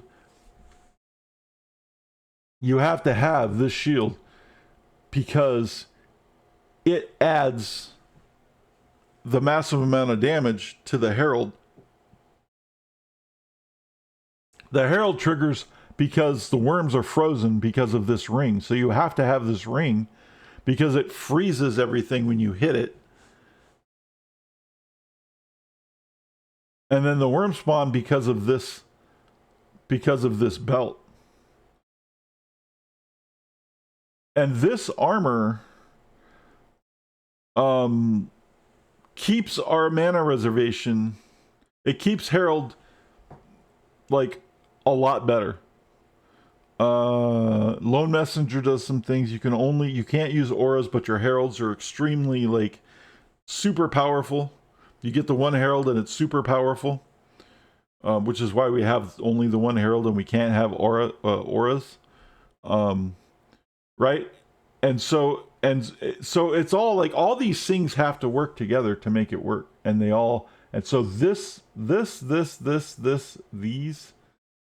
and then the other thing that was interesting about this build is even this spell, the Void Spear, by itself doesn't work unless it's specifically this specific type of awakened gem called Void Spear of Rendering. It's a specific type of awakened gem of rendering. Because otherwise, if you cast Void Spear, you can only cast it once and you have to wait. But Of Rendering lets me cast it as many times as I want. And that actually saves our ass big time. Because otherwise there's a casting delay and it doesn't work. And I know because I tried it without that version and it didn't work. It was like, oh fuck. The other cool thing is they added a new thing this patch. 2 gems. The Mirage is adding these coins, and these coins will add a support modifier directly to a gem. So any skill that you have, let's say Steel Skin, if I use this will add a random red support gem to Steel Skin as long as it's one that Steel Skin can support. And this automatically becomes an extra link, right? Because you've basically added. So what happened is I did it on Void Spear. I have +1 faster casting. Level 1 faster casting is automatically a support gem now of Void Spear, but I don't have to use the gem slot for it. So this is actually a 5-link boot now, even though there's 4 links in it, right? And then the same thing with my Herald of Ice. It has lightning penetration, which you would think that's weird, but it actually works because this is causing our Herald of Ice to do lightning damage as well as, like, it freezes things and it's doing lightning damage. It's triggering off of the cold, but doing lightning damage because this is converting it to lightning and then adding a bunch of lightning damage. So there's all this crazy shit. It is, but it's so fun. You gotta go? All right, Tiff, take care. Thank you for hanging out. I'm sorry I missed your thing. I'll see you in a bit. Yeah, it's a lot of work, but it's a lot of fun. This is why I like this is why Path of Exile 1 is so fun. Because you can't do this in Path of Exile 2. You can kind of do it a little bit in Path of Exile 2. But in PoE 1, it is like wide the fuck open.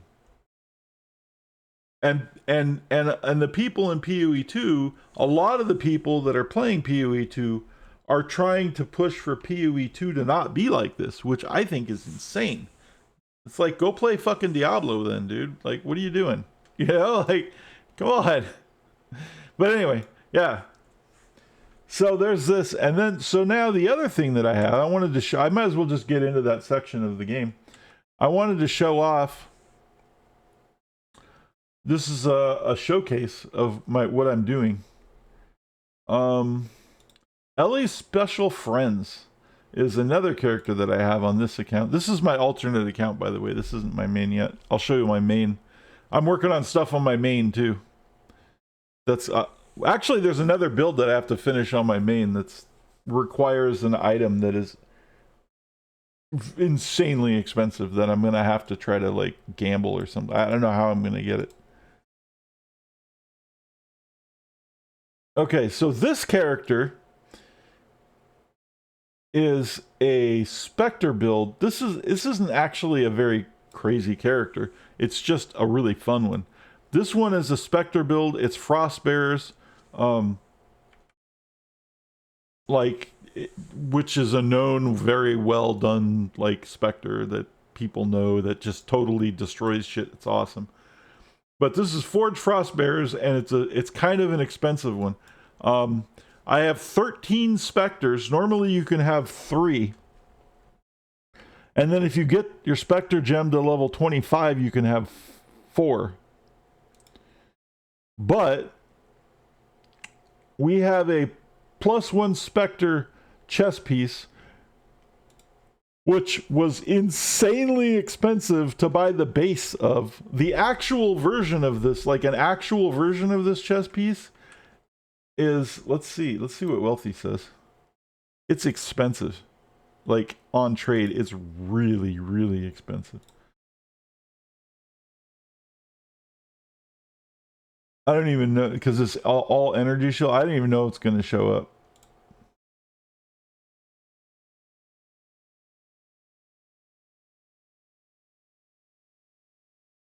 I'm not even listing.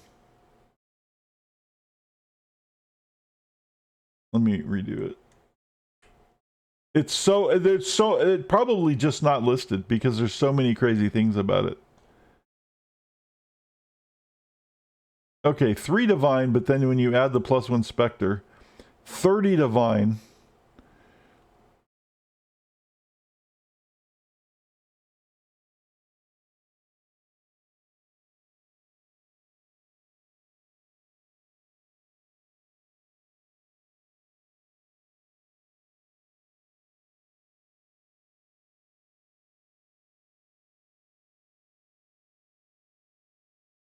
$40 divine.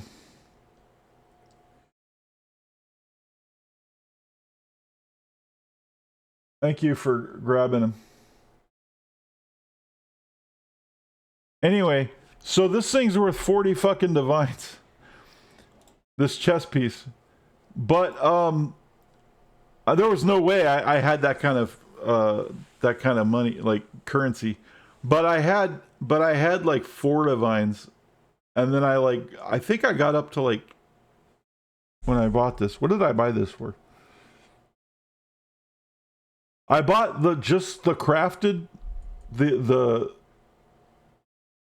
didn't have all the mods on it. Just the fractured +1 specter Twilight Regalia was something like 7 or 8 divines. And then I was able to put like the stuff on it so I could go CI and make this insane. And now it's worth 40. And these are really crazy too.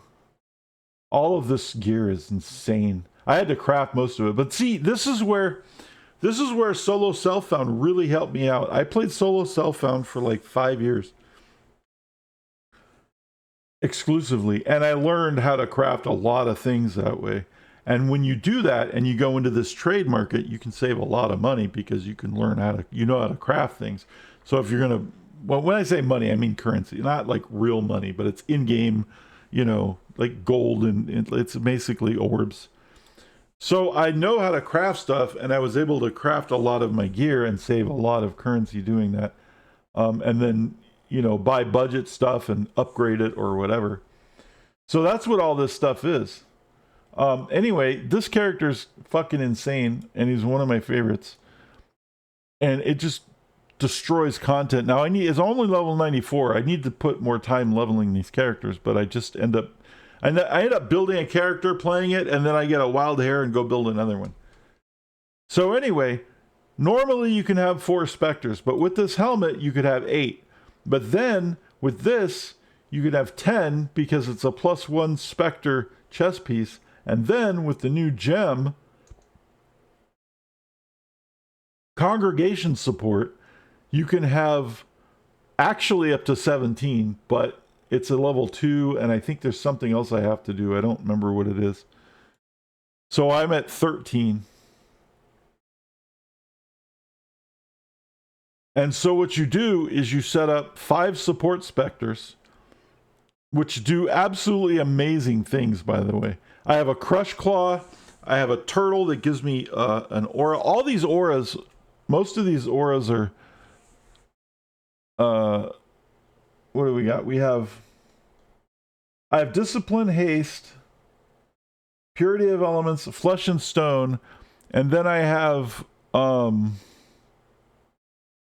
Precision from one of my minions, Determination from another one, Onslaught from another one, cold damage reduction from the naval officer minion. So I have like 5 utility minions, and then are specters, and then I have the Forged Frostbearers, and the Forged Frostbearers do insane amounts of damage.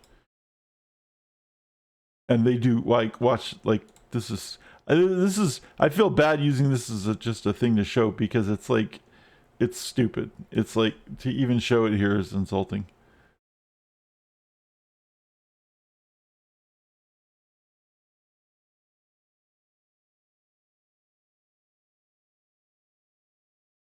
But see this wave of water? That's from the naval officer specter, which is cool as hell. It's basically the pirate specter. he has this skill where he casts a wave of water over everything, which is really fun. Anyway, yeah, I'm making this entire this area look stupid. This isn't a good way to showcase. Let me open up a map so I can show you what's going on.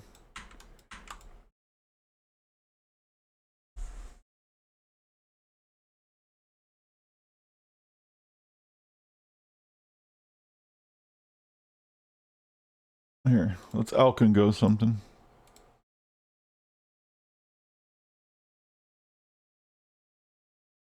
T16 Alcon. So check this shit out. And now I'm gonna die. Watch. But this is a T16. Look at that dude. That I love the wave.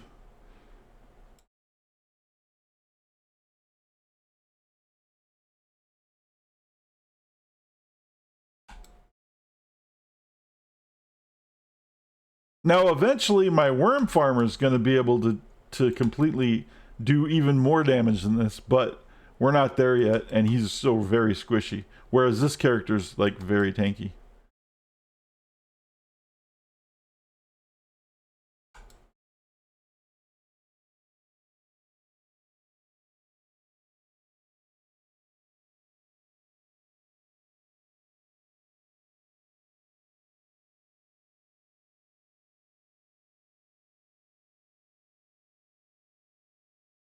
So I really have a lot of fun with this character because it's a specter. Now again, you can't see, it just looks like a giant chaotic fucking mess. But what's happening is we have these people that are throwing these frozen mortars at everything and freezing them. We have our Crush Claw that's doing chilling damage and doing melee attacks and tanking for us a little bit. We have our Turtle who's giving us a determination aura, and he's kind of tanky, and he's doing damage reduction. He's giving us damage reduction. We have the Naval Officer that's doing all kinds of crazy water damage, throwing cannons. That right there, that's the cannon spell that he's shooting, the fire. He's throwing cannonballs, and he's doing that big crazy wave of water, which like that is the coolest spell, and it just engulfs everything. I love it. It's a lot of fun. So this is kind of a crazy character to build too. But this isn't like, unlike the other character, this one isn't really dependent on a lot of things. It's just a fun character. I do have a character, my Soul Rest character is dependent on all kinds of shit, and I just started to get that one working. And that one's actually online and pretty good. And I'll show that off in a little bit too. But I wanted to show off like my different characters. Memory of something. Oh, that's cool. That's probably worth something.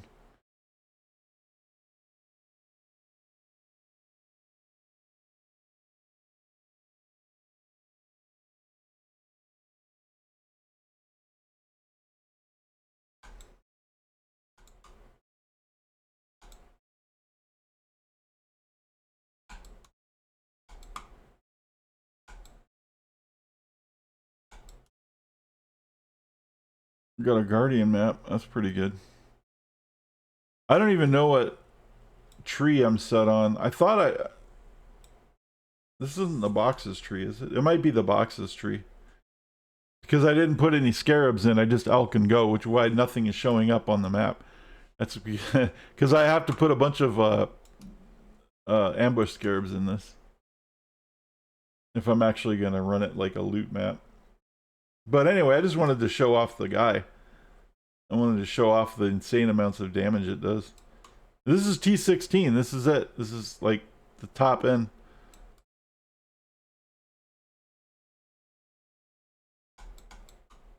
It's pretty good for bossing as well, because you can swap out some stuff to focus some shit for bosses. But it's mainly just really good at clearing shit. It can do all content. But this is like my version of that. It's not the exact version that people play, but this is my version of it. Gazi created a version of this that is really popular. What do we get? Do we get anything fun? Alts and fusings. I don't care. All right. Well, let's check out our next guy.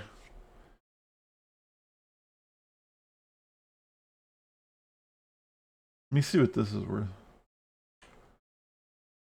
11C. Okay. That's alright. Conqueror maps. 2 chaos. Okay, no big deal. Alright.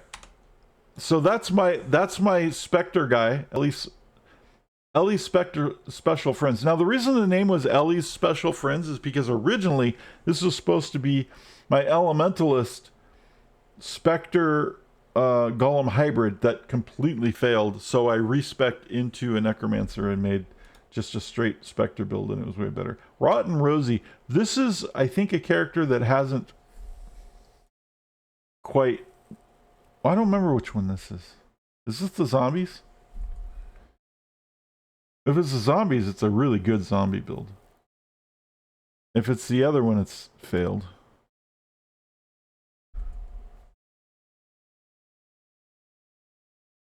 Oh, this is a zombie build. Okay, this is a really good zombie build. I haven't had a real... This is a CI zombie build, and I haven't had a really good CI zombie build in a while. It's poison zombies. There's nothing special about it either, although I was thinking about... I'm gonna upgrade this and make it a little more efficient at some point.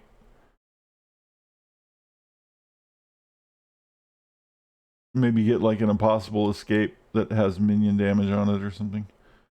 If there is one, it's probably really expensive. I should check. I wonder if there is one. Not impossible escape. Oh, what the hell's the name of that?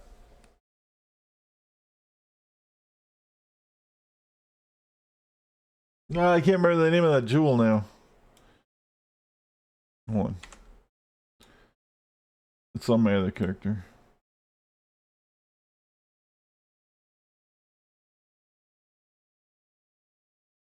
Yeah, I don't know what's up with these loading screens, man. They used to not take this long. Now I feel like I'm playing Fallout fucking 4 again or something. Crazy. Their server times have been like a lot of server lag, and their screens have been kind of shitty. Anyway, what's the name of this jewel? It is a Light of Meaning. Okay, that's all I wanted to look for.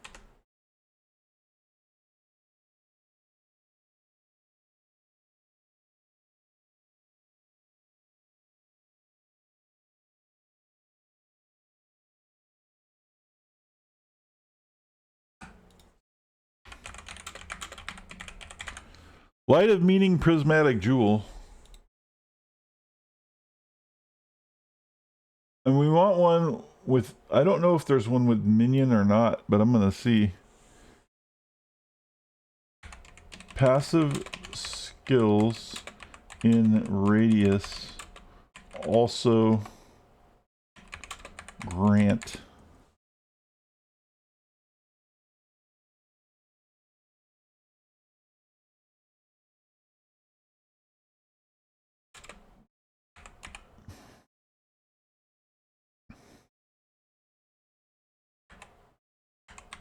increased. Is there no minion damage one?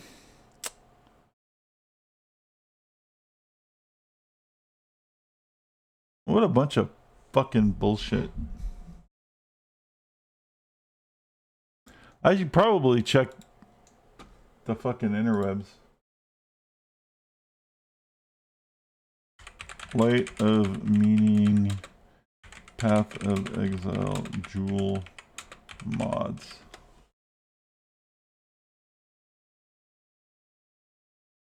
Light of Meaning.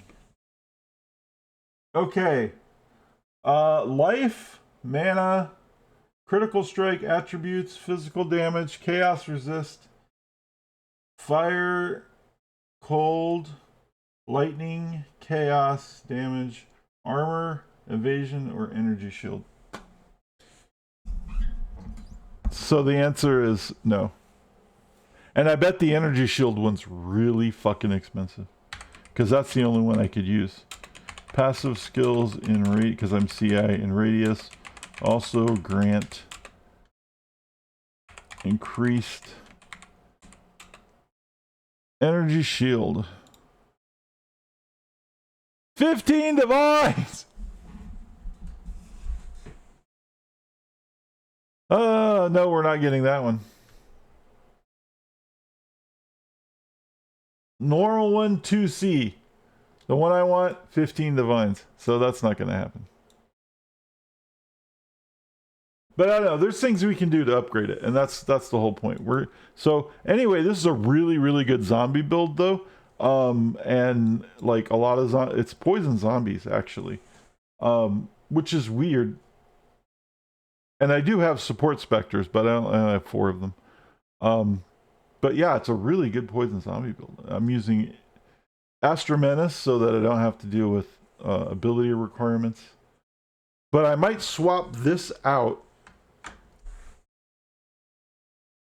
for a new jewel that I have. A new amulet. I don't know if I have it on this character. I have it on my other account. Okay. There's a new minion amulet that gives +2 to all minion skills, but you have to sacrifice like a shit ton of resistances.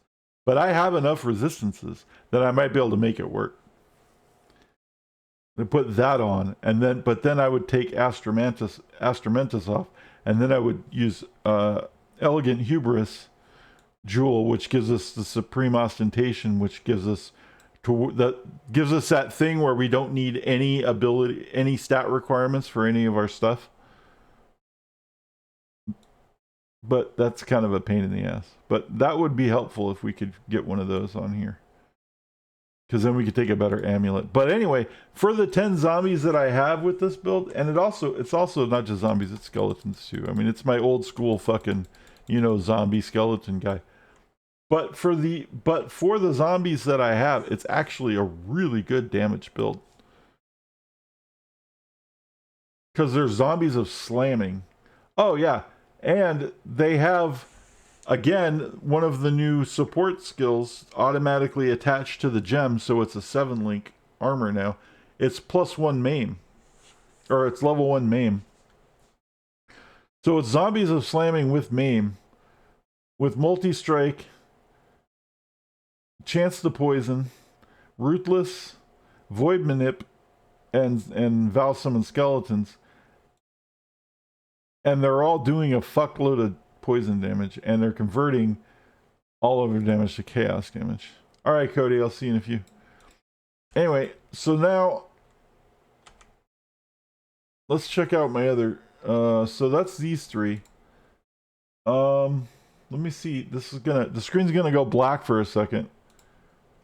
It'll be fine, don't worry about it.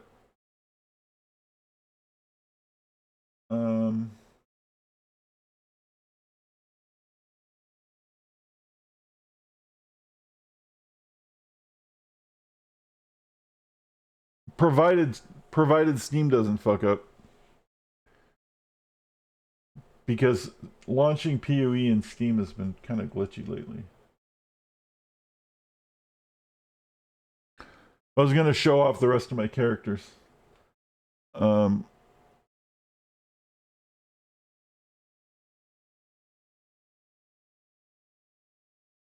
on.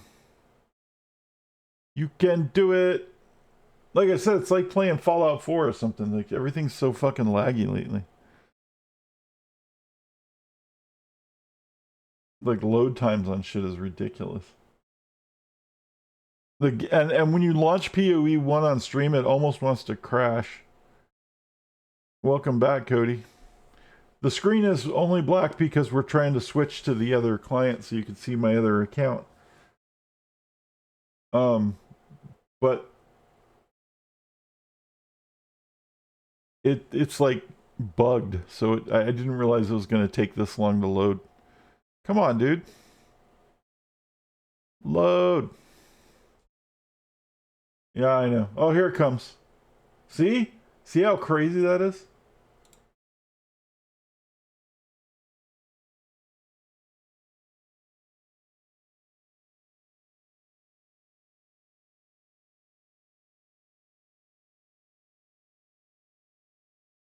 All right.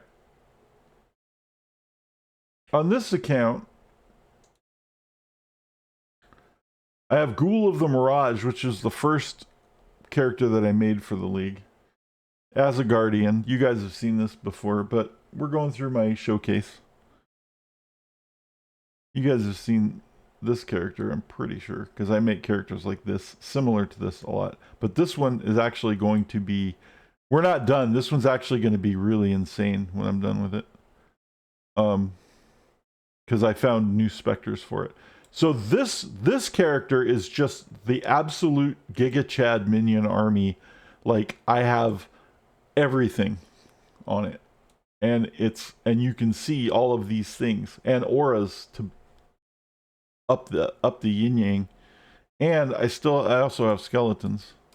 I have my skeletons.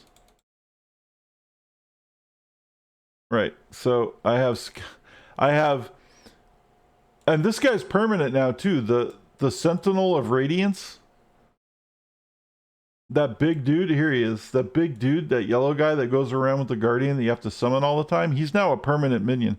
So I have a Sentinel of Radiance. I have an animated Guardian that has a Kingmaker axe, which is giving me a whole bunch, like tons of shit. Like, he's giving me like extra damage, and we got fortitude charges, and we have like endurance charges, and all this crazy fucking shit. And we have a Chaos Golem, and we have who's giving us Chaos Resist. We have a Carrion Golem who's adding damage, doing a lot of things with that. We have 3 Skitterbots because we have a belt that's giving us a Scorching Skitterbot. You can only get from the belt, so you actually have 3 Skitterbots, and each one of them are doing a specific type of damage. So the Lightning Skitterbot is adding shock, which increases the damage that the monsters take, and then the Chilling Skitterbot is adding chill, which slows them down, and then the Scorching Skitterbot is adding scorch, which increases damage and lowers the life reduction or something. I don't remember. There's something weird about that Scorch does. It's really cool. You want Scorch, Scorch is good. And then we have 5 specters. We have one of them is giving us pride somewhere. I thought it was that. Maybe it's only when we're attacking. Anyway, he has a pride aura that he turns on. One of them's giving us vitality. Our turtle's giving us determination.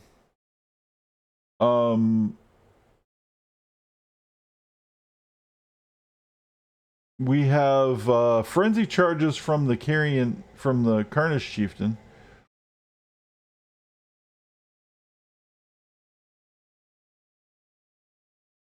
We have a Forest Warrior, I think is what it is. The one that's doing the shouts. It's going rah, rah, rah, huh. He's giving us onslaught and giving us charges.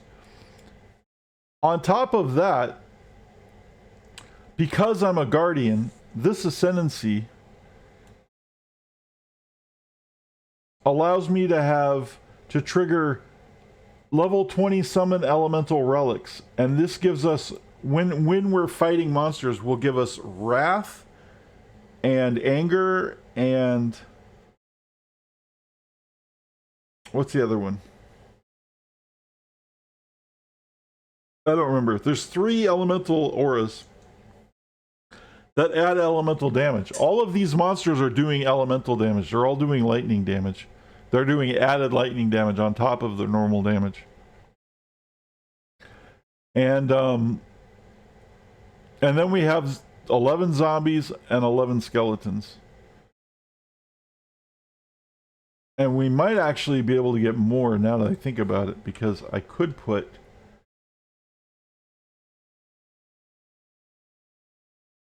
that gem on here that gives us more zombies. It would give us like another 2 zombies. But I don't know what I would replace with it. We're also using Brass Dome, which is a super tanky armor. It gives us a 4,700 armor by itself, and plus 5 to all elemental resistances. Our elemental resistances are 90 when our flasks go off. We are 90 all the way down. 75 is max, but our max is raised so much that it ends up being 90, and it's amazing.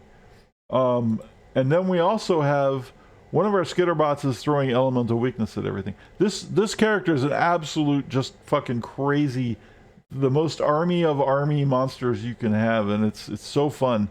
I have so much fun playing this. I just love like big masses of minions that make a big mess and kill everything. And this is it. This is like the culmination of all of the work of all of the minion army builds that I've ever made and messed with. This is everything.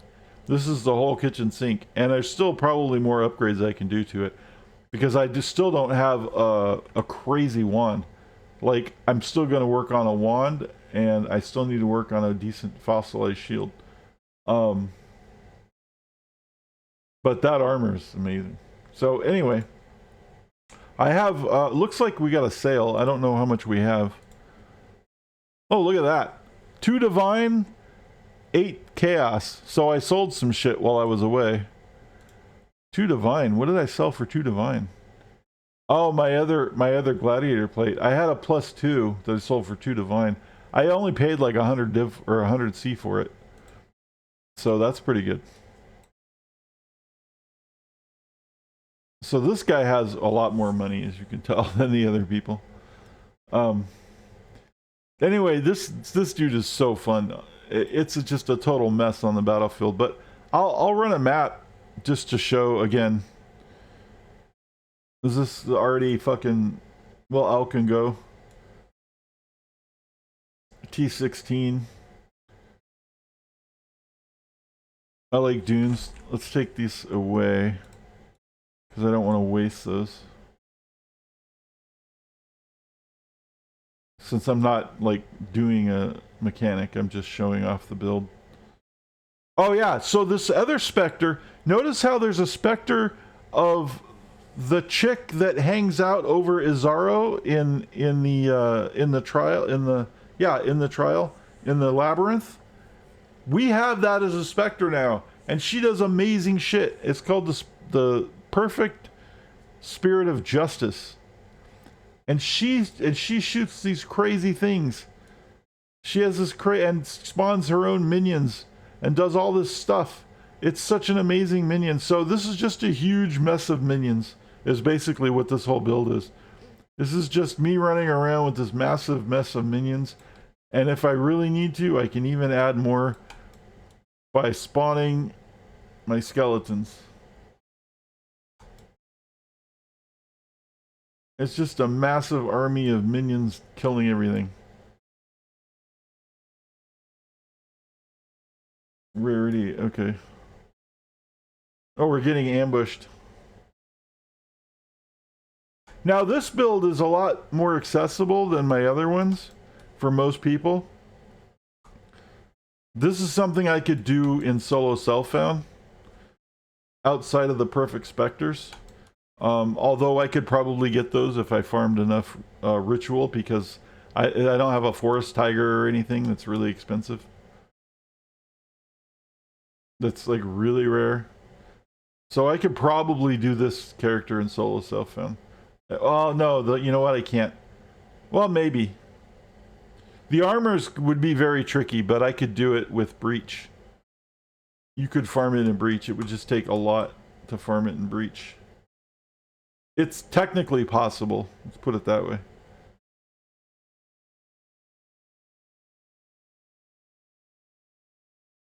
But yeah, we're running around killing all the things with our massive army of screen cancer.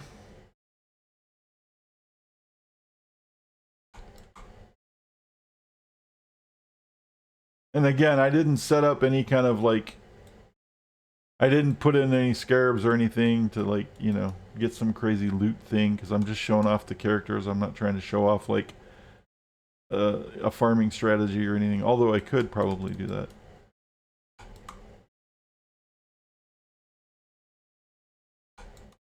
Anyway, it's a lot of fun. And if I want to get all Giga Chat about it, yes, I can do this kind of shit. if I want to move like 1,000,000,000 miles an hour with my guy and kill all the things. Like, yep, that's possible too.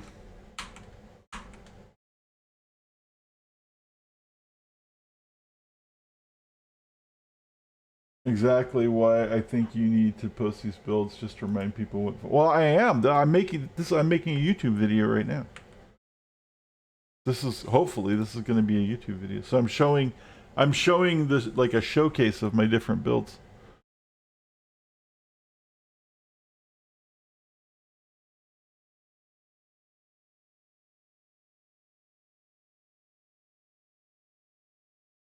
It's just going to be the stream without the music, of course. You will hear. I did open up with my own songs on the music that are recording to the stream, but then I had to turn off that so that we could listen to the Black Sabbath.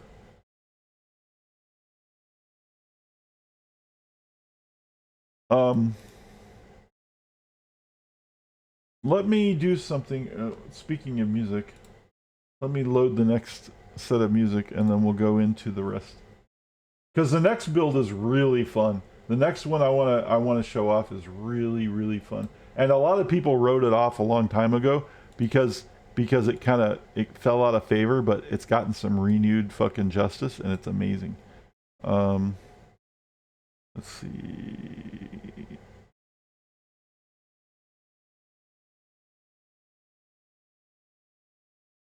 What was that? That was Master of Reality. We play 4.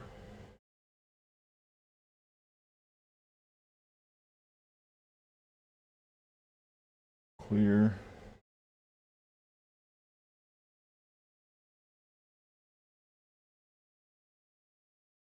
EQ and Winamp. Sort. File name. Oh, hold on. Not there yet. Almost. And then Sabbath, Bloody Sabbath.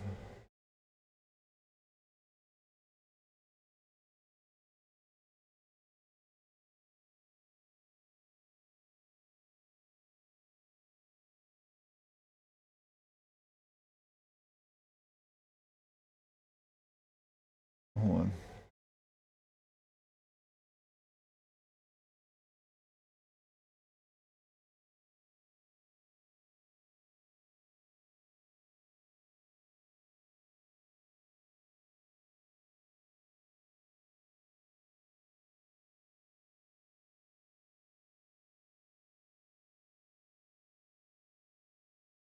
All right.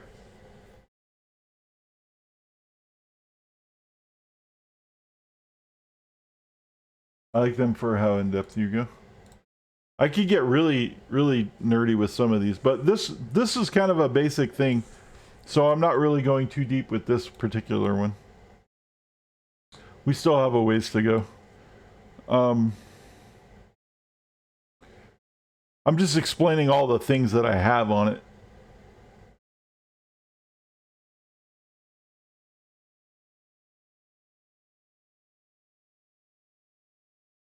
But this is basically just a standard Guardian with... I could do that, I guess. You take Radiant Crusade and Unwavering Crusade. This gives you this big tall guy standing next to me. This huge dude with a sword. They changed him so he's now a permanent minion. All you have to do is cast him one time, and he's there for life. Until he dies, but he never dies. You can't kill that thing. So he's just there forever. And he's a RF, basically an RF minion that absorbs a lot of the damage that you take. It's really cool. And then Unwavering Crusade triggers those auras that I was talking about. And this guy's basically an aura bot. He himself has outside of all the auras the minions are giving me, I have Purity of Elements, Haste, Flesh and Stone, and Skitterbots. And Tempest Shield. Why isn't Tempest Shield on? Wow, Tempest Shield wasn't on. And Tempest Shield. And then yeah, he has all these different minions. I have like 1, 2, 3, 4, 5, 6, 7, 8 different types of minions. So, but the next character I want to show, I think, is this one.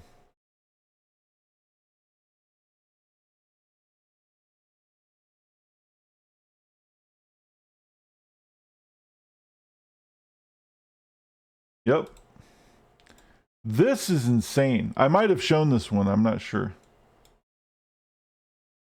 This is a spin to win character, but it uses spin to win to spawn phantasms, and I've made a version of this previously, but nothing like this version. This one also has oh, I didn't even use that, but I actually did Conquerors.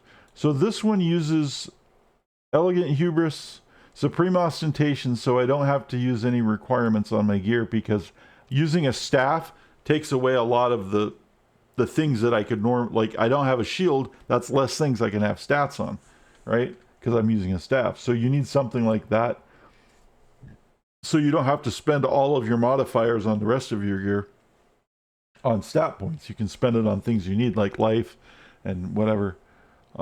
Energy shield, which you can see I'm still not there yet. We're working on it.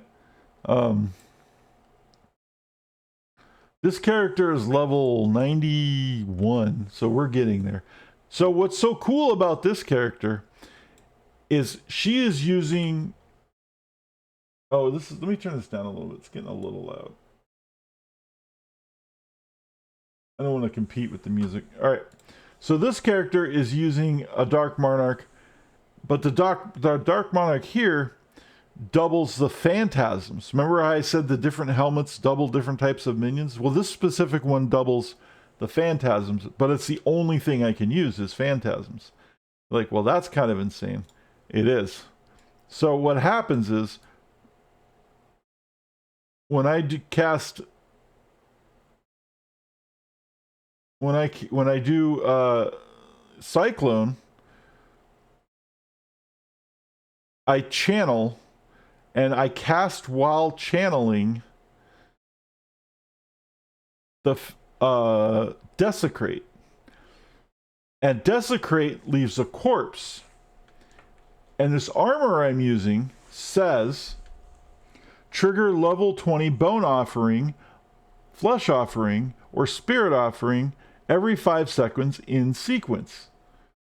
And you can have 2 different offerings of the same type at any given time. So it will trigger one, and it'll trigger the other, and it'll trigger the other, and one will roll off as it keeps triggering the different offerings. What offerings do is offerings buff minions, and in this case, it also buffs me, because it says offering skills triggered this way also affect you. So when it does like Bone Offering, I get more block damage, more chance to block, which is really, really good for me because I need it. And spell block and different, so or like faster attack speed or whatever, because it buffs these minions an offering.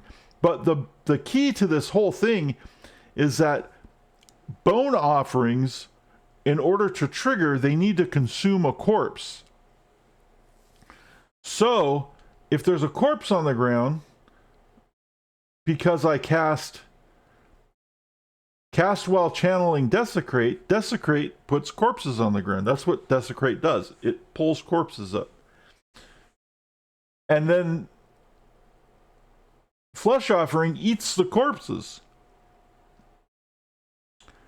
And the Soul Rest staff that I'm using says, trigger level 25 Summon Phantasm skill when you consume a corpse. So you see the connection? So I'm spinning to put I'm spinning around, because that's a channeling skill, to put corpses on the ground. My armor automatically casts an offering skill which consumes the corpse, and because the corpse got consumed, that makes my staff automatically trigger a phantasm. And a phantasm is like a temporary minion that does a bunch of crazy damage. So see, every time an offering goes up, I get 5 phantasms. And every time and if there's still corpses on the ground, it gives me more. This helmet, you could normally have 20. This helmet gives me 40. Or 30. Oh yeah, no, you can normally have 20, but if you socket Summon Phantasm, which is a support skill, into the Summon Phantasm staff, you can actually, that's how you can get 40. Or you can get 30. That's what it is. I don't remember what it is. It's like you get more, and then this helmet gives you more. I don't remember what the math is, but I do know that by putting Congregation Support, a brand new skill in here, it increases the amount I get even more. So now I can have 60 phantasms. The only problem I'm having is I'm not being able to eat corpses fast enough to get to 60, but I'm getting really close. If you have a long, prolonged fight with like a big monster, you'll get to 60 phantasms. And they do a ton of damage. Now my phantasms are doing regular damage, but I think I'm doing poison. Yeah, these are poison phantasms. So they're also doing poison damage on top of their crazy damage. And because we're a necromancer, I originally did this, by the way, as an occultist, because I wanted to do a different feature, but it's not going to work as well. So I did it as a necromancer because Unnatural Strength says minions give Unholy Might. So as a necromancer, I can take this node, minions have an Unholy Might. And Unholy Might makes my minions' physical damage into chaos damage. It converts 100% of it into chaos damage. And chaos damage is... poison is like chaos damage. But chaos damage isn't poison damage. But they're the same category of damage. And so I use a spell called Despair, which lowers the resistances of the monsters to chaos damage. So it works with poison damage and chaos damage because they're both kind of the same thing. So that's why I do that. And also chaos damage. A lot of things are a lot less resistant to chaos damage than anything else. So you can really fuck shit up with chaos damage. The other thing about chaos damage is chaos damage goes right through energy shield. It ignores it.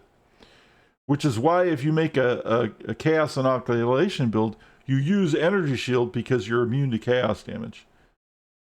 Because then chaos damage doesn't go through it and you can have 1 hit point. That's a whole nother story, but we're not there yet. But anyway, so basically we're doing a hell of a lot of damage with these guys, and it's pretty fun. And I'll just go in here because it's already open. Now this guy's a little squishier. And the other thing about him is you have to prime him.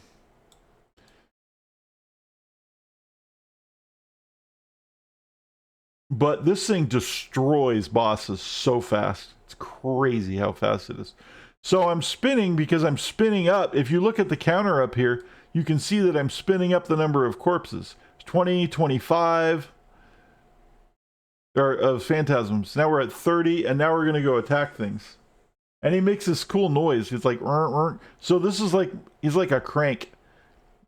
I like turn the crank, I crank him up, and he starts spitting out all this damage. Okay, now he's doing, I have two gem sets for this. The gem set I'm using right now is called Greater Volley, and that allows each minion to shoot 6 projectiles, but at a reduced damage. But that's good for clearing things, which I guess I already cleared this whole thing out. Where's...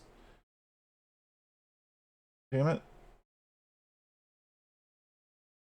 Did I really clear the whole thing?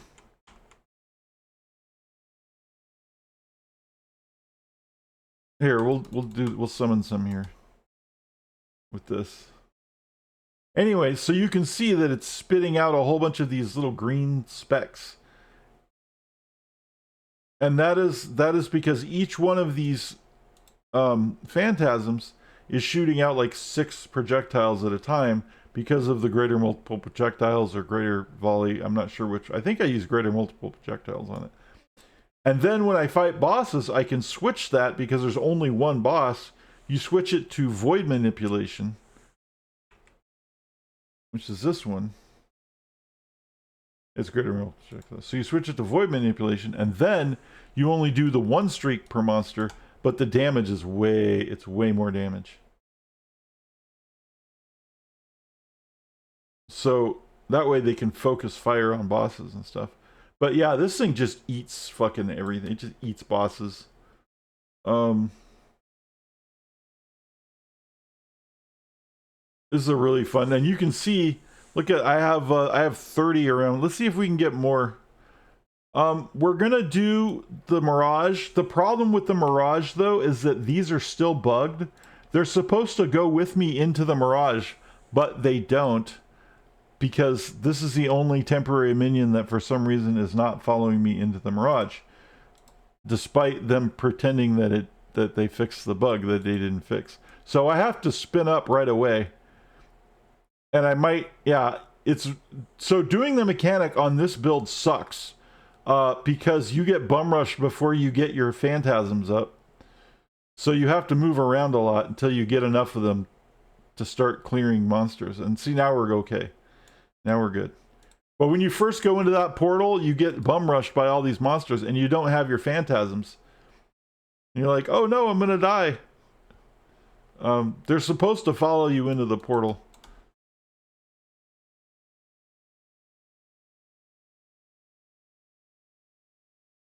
But anyway, yeah, so this on bosses is crazy. I've been doing this on some of these bosses and it just eats them alive.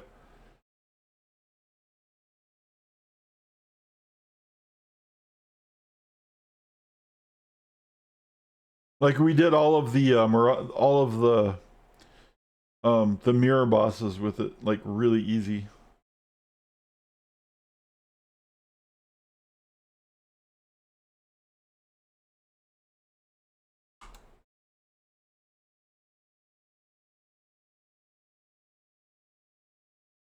Remember when Ozzy did this with his daughter, Kelly? Love this song? Nice. It is a good song.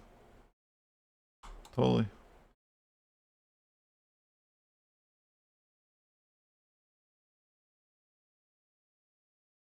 Pour one out for Ozzy, guys.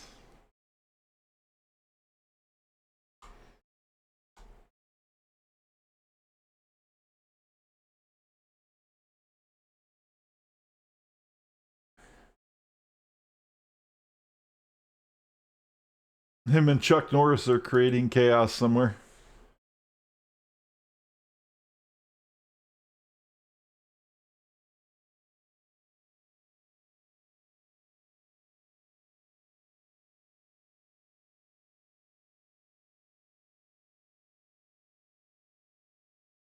That's true.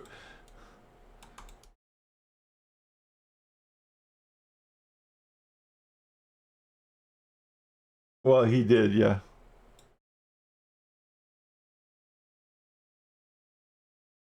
You do know he passed away the other day, D. It was a couple months ago.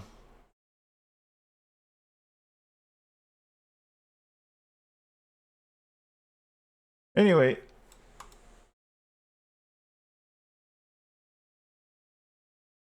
That's the spin to win Phantasm guy.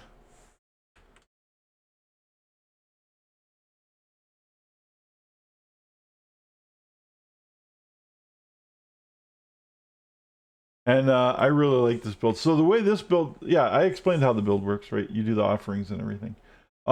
This...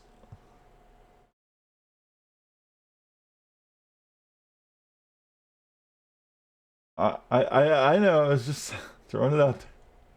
Oh, yeah, so here's interesting. These boots,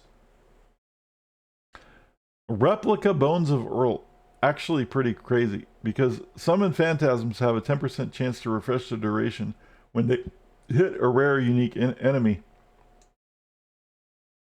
And this actually allows them to get to 60. Without these boots, I can't get to 60, even though I'm technically allowed to get 60. But because they die too fast, they die off at a rate that's a little too fast for me to normally spawn up to 60 of them before they die, then this is what extends their life a little bit. And it's just enough to get to like 60, which is really cool. Anyway, this is a lot of fun. I really like this build. This is one of my favorite builds this league. I have a lot of crazy fun ones. What else am I doing? The other thing that I'm doing is this guy, Dolaji of the Jinn.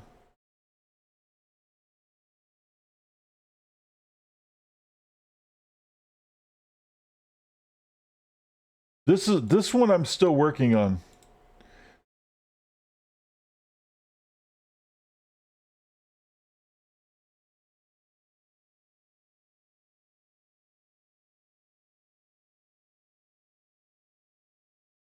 This is an RF build, but it's a Reliquarian. And this build I'm going to completely retool if I can find a fucking gem. This one I'm still waiting. I might just buy it. Yeah, I'm going to completely retool this entire build, and it's going to do way more damage, and it's going to be insane.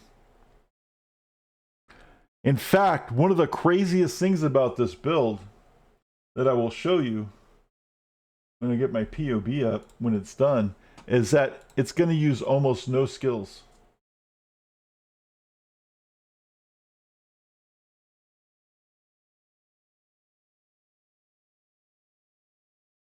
Let me get the POB for it, and I will show you guys the POB because this build isn't. I cannot make it work until I get one jewel, and the jewel I don't have yet, and I haven't been able to get it yet.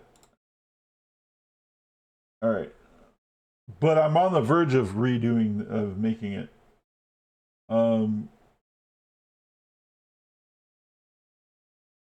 Yes. And all this is because of one amulet that I found.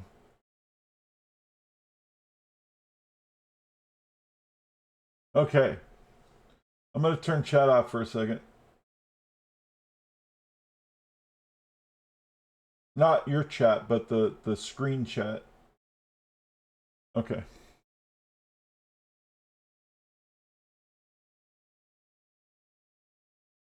So the way this works is it's insane. Actually, I need this jewel because this jewel allows me to take these nodes for free, and I need to take these nodes for free because this build is so starved for sockets that like you need everything you can get. Okay, or for skills. All right, check this out.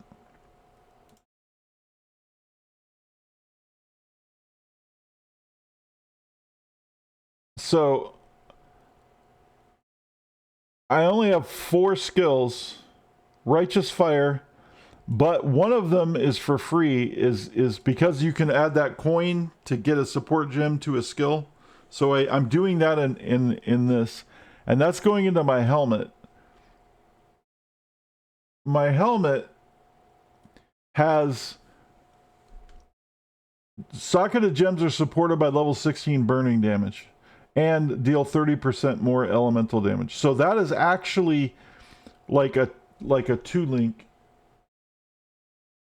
And then my Righteous Fire gem is going to have a level 1 efficacy. It might actually have it already. Yes, my Righteous Fire gem has level 1 efficacy added to it. So that actually turns this into a 7-link. in 3 links. Or in 4 links, which is really good. The reason this is important is because, let's go back to the POB. If you'll notice that I have a 4 link,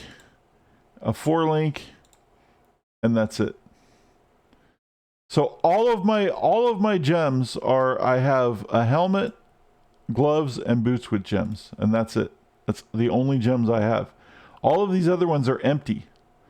And the reason they're empty is because of this new amulet that I found called the Untouched Soul, which drops from the King of the Dark, or whatever his fucking name is, the stupid Darkness King fucking something from the Willow Whisper fucking wispy things. That guy, King of the Mist, that's who it is. He drops this amulet. Now this amulet says 40% to base maximum life for each empty red socket on any equipped item. 225% accuracy rating for each empty green socket on an equipped item. 40% or plus 40 to mana for each empty blue socket on the equipped item. 18% to all elemental resistances for each empty white socket on any equipped item. So, what we're doing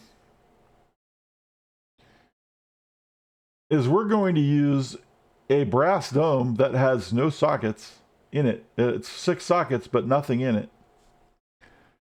And that's going to give us 20, how much is it per? Is it 20 per? It's 40 per. So this is going to give us 40 flat life per socket.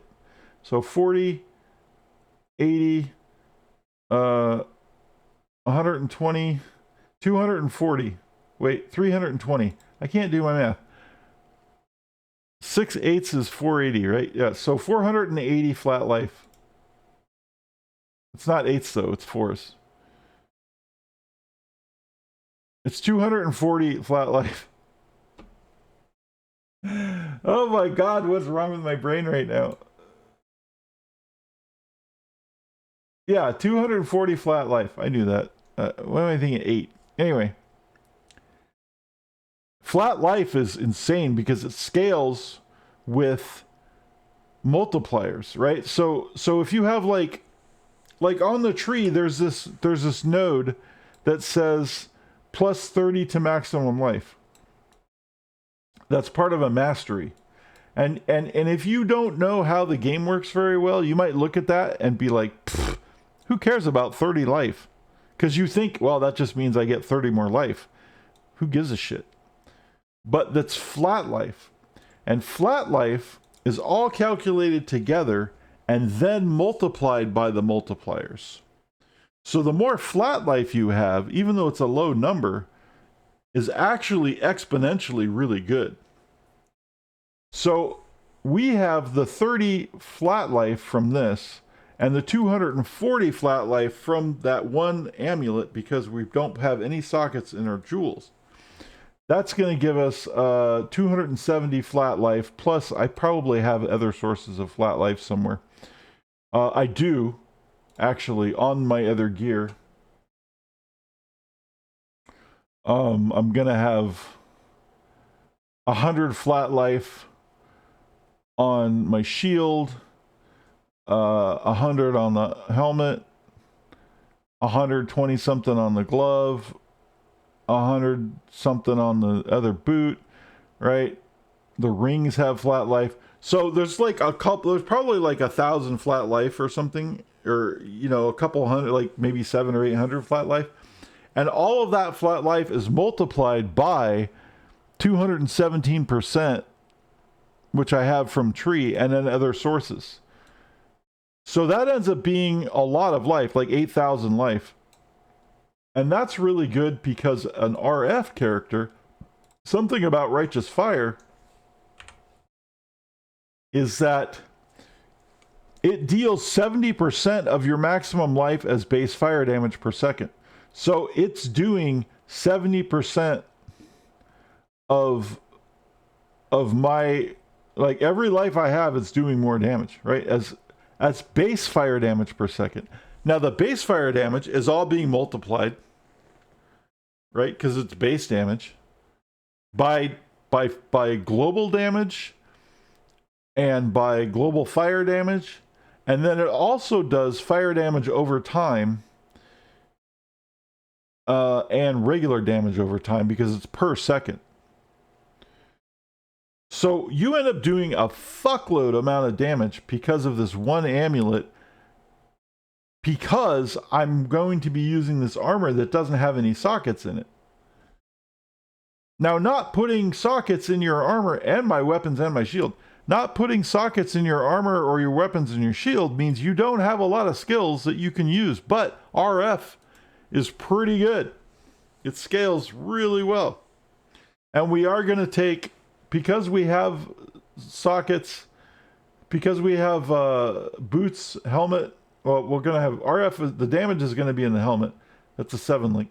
And because we have boots and gloves are going to do damage, then that means that's where our auras are going and shit like that, right? So we're still going to have auras and movement. So we're still going to have flammability, blasphemy, which is going to allow malevolence to run on an aura, so I don't have to cast it, and flammability, and flesh and stone. And also, I believe, am I getting malevolence from free for somewhere? I don't remember. Anyway, whatever it ends up working out, it does a lot of damage without having stuff socketed, and it's really cool. And what's even cooler about it is that the standard RF character is a chieftain, and it's not a scion, and it's certainly, and this reliquarian is a brand new fucking build. It's like a brand new thing. Never existed before this league. And on the reliquarian, we're taking the brass dome, which is adding +3 to all maximum elemental resistances, and increased our movement speed by 10%, and grants level 30 purity of elements for free. So we're getting these free skills that are going to buff us anyway, and we're doing all this damage. And then this also does like global physical damage. The staff says quality does not increase physical damage, grants 1% increased area of effect per 4% quality. Well, we have 20 quality, so this is going to grant us 5% increased area of effect, which is good because area of effect is what causes this, right? This big ring of fire. And you've seen me use this ring of fire build before, but this ring of fire build is going to now do so much damage that I don't need to do this extra damage. It's just going to be able to do enough damage by itself, but only because of all these crazy things that we're going to do to make this work. And what these crazy things are is we're using the scorching helmet,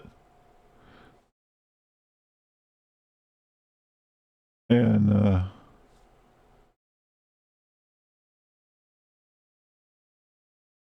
let's see, voices, which is going to allow me to stack more of these jewels together. Elegant hubris. Why do I have voices? Oh, because I'm going to do flat. I think I'm doing flat damage on my. I have to look at my POV. I haven't looked at this thing in a while because I haven't been able to put it together because I've been waiting on this thing. Why do I have voices? I don't think I'm actually using voices on this. Why do I have voices?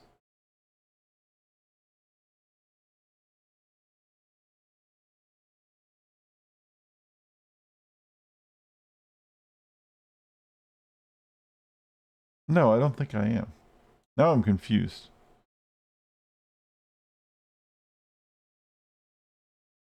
Well, whatever. It doesn't matter. We'll figure it all out. Anyway, that's this new character that I'm working on. It's RF. It does all this crazy things. Phone call. Be right back. Okay.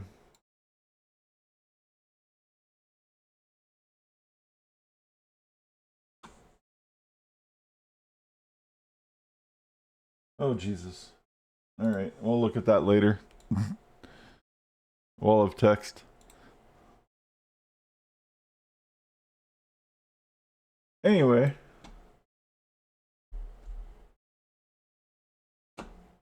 Let's go ahead and move this.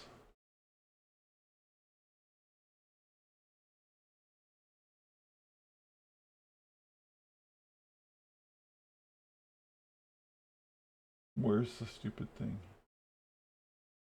All right. So anyway, that's the RF character that I'm working on. And it's kind of like in progress. So the thing that I need, the thing that I have to use to make this work is I need to use Impossible Escape Jewel, and I used to use Mind Over Matter on it. And unfortunately, the Impossible Escape Jewel, Mind Over Matter, is really expensive.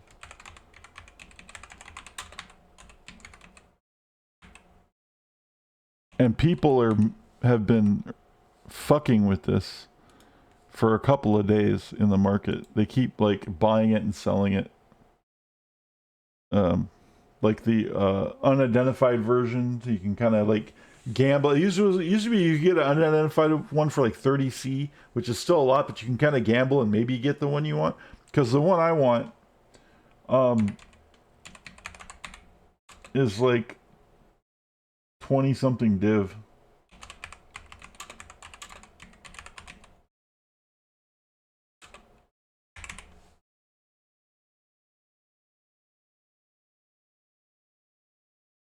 Oh, it's only 16 div now. It's come down. It's still 16 divine. It's a lot.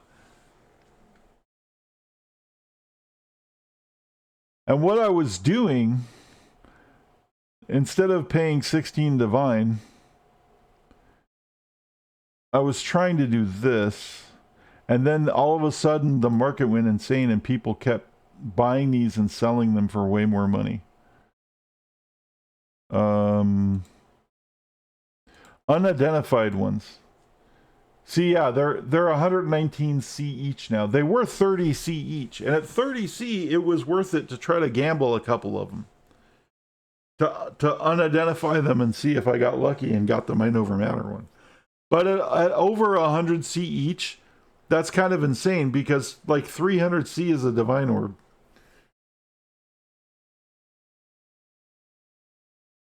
You know, and you could easily do like 20 of these. There's all your fucking money. There's all your divines. So why not pay 16? Right? They're starting to make it like they've somebody now you can see that somebody is running the market with it. See this username? They keep buying them and reselling them. This has been going on for a week. See how this same username has, they buy and they put it 30 seconds ago, 29 seconds ago at the same price. And then this is the same one here, and the same one here, and the same one here, and the same one here, and the same one here. And then like this other guy is doing the same thing with them. He's got like, because these things are hard to farm. You have to kill Maven and get lucky for one of these to drop. And to kill Maven, like it takes a while. So what people started doing, somebody bought up all of the unidentified ones a couple days ago, and they've been putting them up at the market for 3 times the value. And then somebody keeps buying those off of them and then reselling them for another C. And then somebody keeps buying all of those off of them and reselling them for another C. The market is being locked down on these stupid things, and nobody can fucking get them unidentified because someone's manipulating the market. And it's annoying as hell.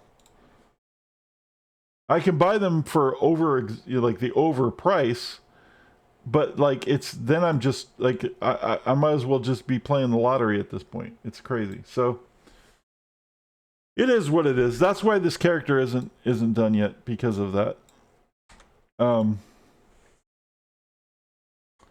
We played the cool, and then the last one. This character I had to change. I had an idea for this, but it's okay. It's just an occultist. It's a specter occultist, but it's a poison specter occultist. Now this was premised. The premise of this character was Creepy Girl was her name, and I was gonna have like some because it's an occultist, right? I was gonna have like some creepy goth chick kind of thing happening, which I just thought was really funny. Because she has all these spiders. These spider specters, and they're all poison tarantulas. And then there's a matriarch spider specter in there. And then there's like a Malagario's inspiration spider in there. And then there's like... there's this one specter called the Conjurer of Rot. Who has these really cool like tongues. He whispers in tongues. He's like... He says all these things. And he spawns a whole bunch of like insects that also do poison damage. And then what I don't know what this thing is.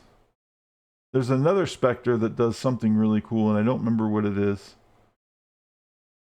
And then this guy who's going rah rah, who's like shouting and stuff.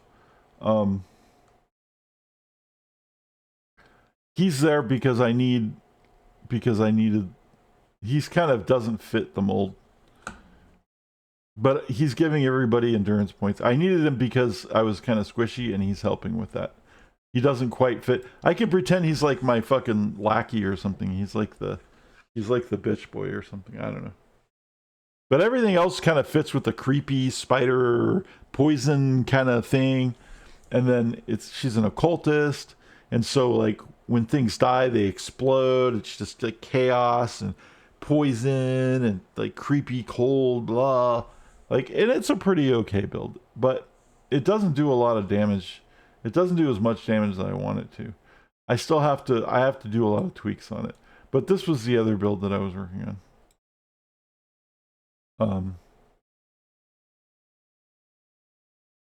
It also has a plus Spectre armor, but this one I got a lot cheaper because it's not the CI version.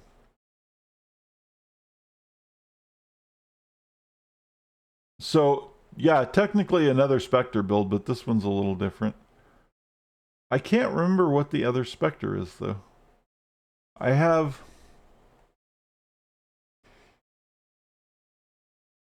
I guess I can cast Desecrate and see, but as long as I take my offering out, because I don't want to like fuck the rotation up. Do I have offering? Maybe I don't even have offering. I have flesh offering. Take flesh offering out. Okay, so I don't consume a corpse. All right, we're gonna cast Desecrate so I can see what we have. Desiccated, no, we're not using that one. Stitch Brute, no, we're not using that. I had different monsters, and I'm not using them anymore either.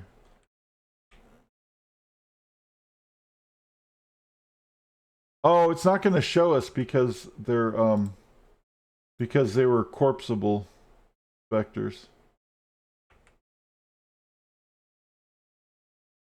The Malagaro one, and the tarantulas you can't summon from Desecrate. You have to actually go get them.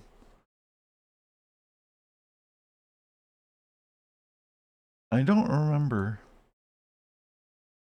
The Conjurer of Rot. What is the other one? It's crazy. And it's really good. Oh, it's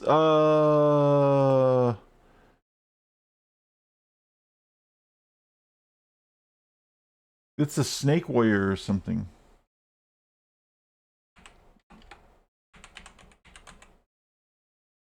Perfect Serpent? Perfect Serpent Warrior. Is that what it is?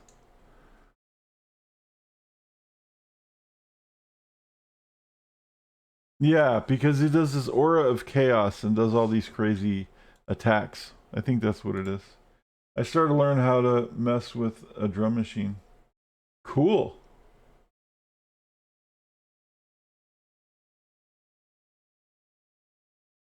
Are you enjoying yourself? They're pretty fun. Doing sample bays and stuff. Did I show you that program I had that did that? That really old one called Hydrogen. It's a freeware program. It basically it's a drum machine for your PC. I think I showed it on stream once. Yeah, so this one's poison, basically poison specters. And this guy blows up the screen, this serpent guy, which is really cool. And the Conjurer of Rot also does some shit.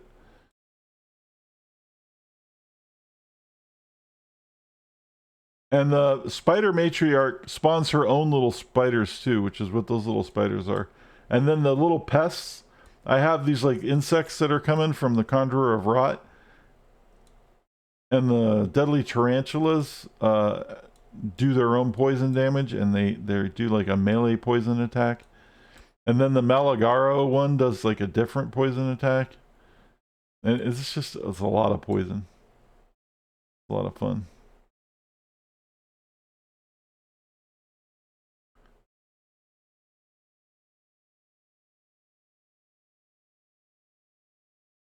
Anyway, what's it called? Hydrogen. Let me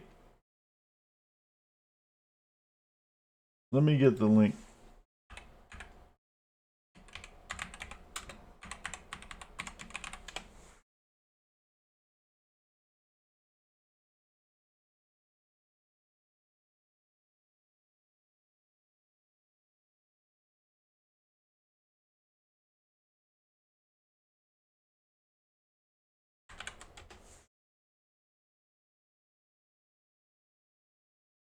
It supports Linux and Windows and Mac, and it's freeware. But you're gonna have to like, you know, do some research on it and stuff to if you need to like, because you know it's freeware. It's really good. It's just kind of old, but it has a bunch of drum sets you can download and share off of. Like there's this collective share drum set sample where you can grab like a bunch of different kits from different people and put them in and set them up, and you can mix and match inside of it your own samples and your own things as drum kits, and then you can write them with dots, and you can loop. You can create a specific sample, and then you can set up loops within those, and then you can set the range of loops connected to play a whole song, and you can change the DPS and the tempo and the meter and all kinds of stuff. So yeah, it's crazy. You've been mentoring a kid about introductory beat making. Free software would be great. Oh yeah, totally. You need to dig in a little on it to kind of get it figured out. But I enjoyed it. I streamed it. I actually did a whole stream on it once, where I did a stream where I just played with it, and we made our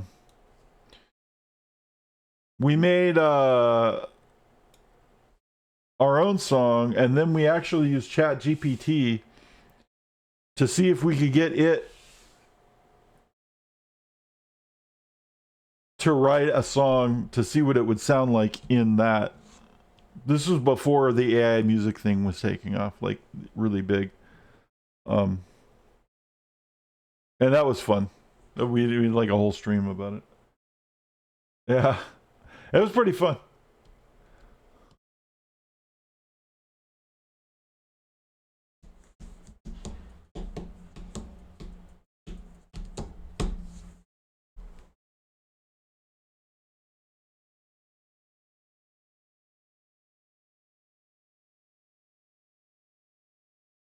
Anywho,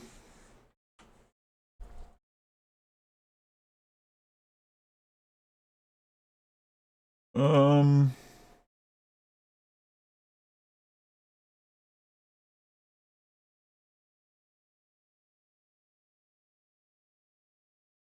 yeah, that's all the characters on the character showcase. What time is it? Let me switch to my other thing. See, this doesn't take as long to load. The standalone client works fine.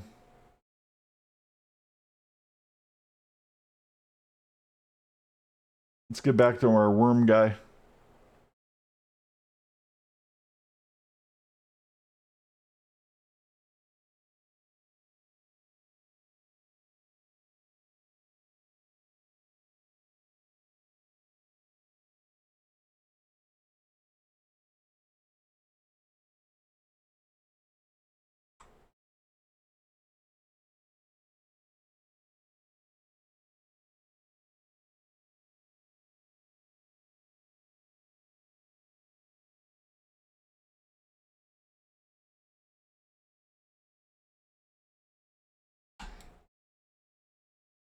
All right. So we got our ring crafted, and what we were gonna do, we was gonna buy another base ring to see if we can craft a better one. Because the one we want is good, but another one would be better. And we might end up using that third ring. Anyway. In our POB, Worm Assassin. Let me bring the POB up again for the Worm Assassin. So here's one of the things what we're going to do. There's this bloodline that says if I don't use utility flasks,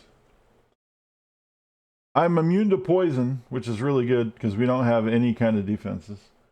And I get a ring slot for free. And we don't use utility flasks because we're using all the writhing jar flasks that are life flasks. So let me turn the PUB thing off. So that's why it's so fun. Now the problem is, this is my biggest problem. When he's killing stuff, it's amazing. But lab is really hard because it's traps.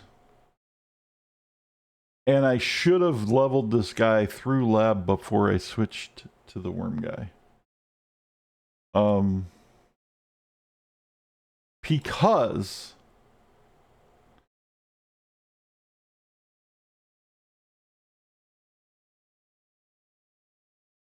I don't know that I'm going to get through it. And I need to get all my labs done in order to get all the ascendancies I need. Because the problem with Labyrinth is if you die, you have to start it all over. You have to do each lab trial, like each lab session you have to do, you know, deathless. And that normally isn't a problem, but this guy's really fucking squishy. Like, I'm worried that I'm going to hit like a razor trap and fucking die.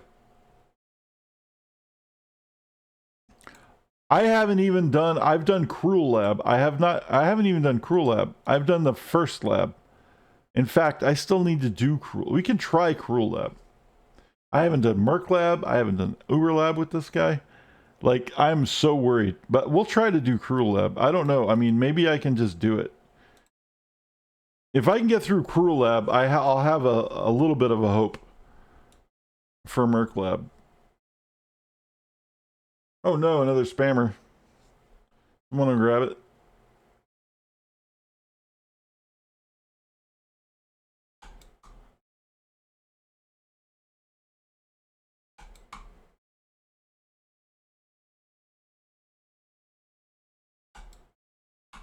Do we have any mods on?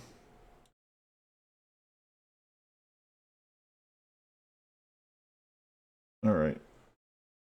Oh, okay. You missed it. Oh, Cody. Thank you, Cody. Appreciate it, buddy. So, I'm just worried that I'm going to get squished. Not by the monsters, but by the traps. Because this guy is not built for traps. I don't like have like shit for regeneration. I don't have like I'm like deathly afraid that I won't be able to get through lab with this guy. And that's okay because there's actually another variant I was thinking about that might be better than this guy. Than the Shadow, and that is using a Templar using the Hierophant. See, I'm already getting jacked by the traps right now.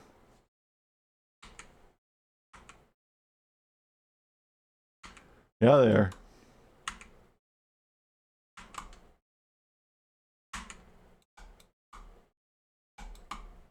And if, like, a testament to this guy's squishiness, leveling him up and getting him out of the campaign,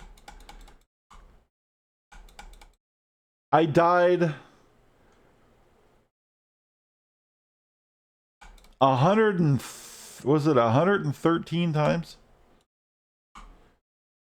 And then, like, trying to level him up even to 80 before I got some things, because I didn't have enough skills yet.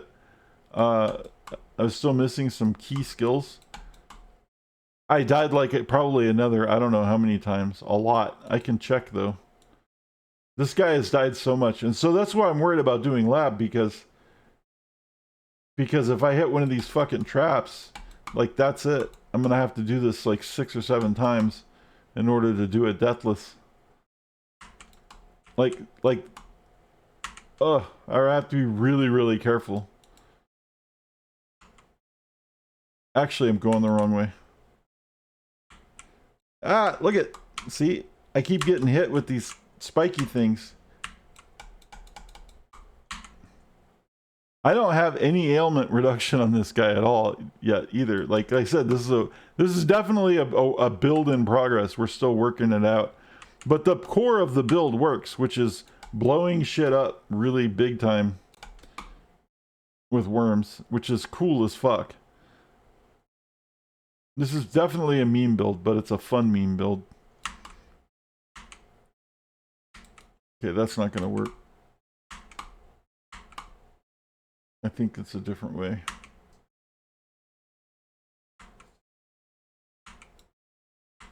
Yeah, I think it's over here.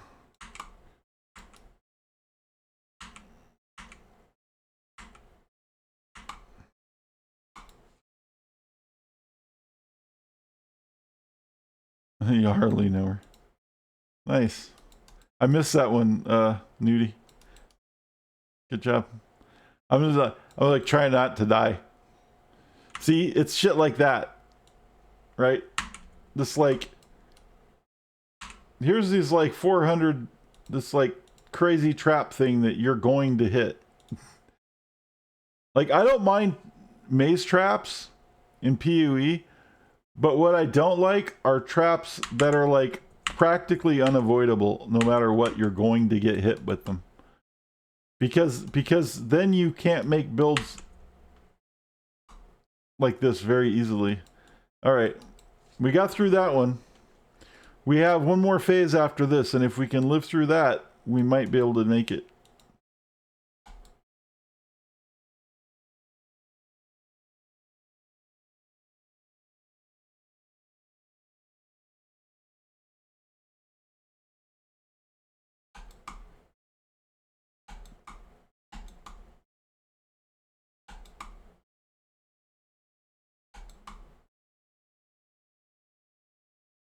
See, killing isn't the problem.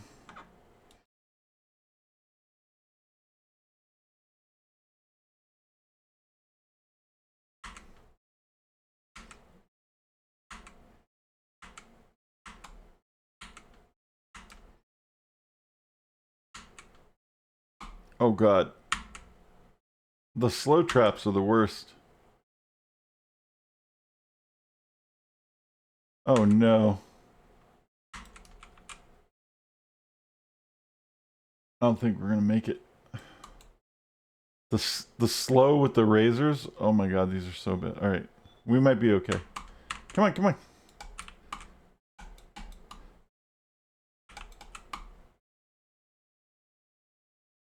Getting late for me. All right, buddy. Take care, man. I hope you have a great rest of your. I hope you have a good nap then, or good sleep, or whatever's going on. Have a great rest of your week. I will see you tomorrow, right? Sunday, Blood Bowl Sunday.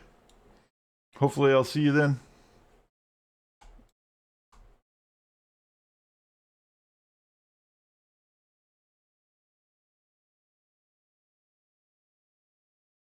Sleep well.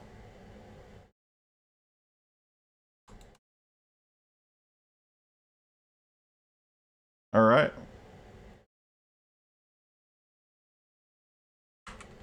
I'll try to get an early start so you get more time on it.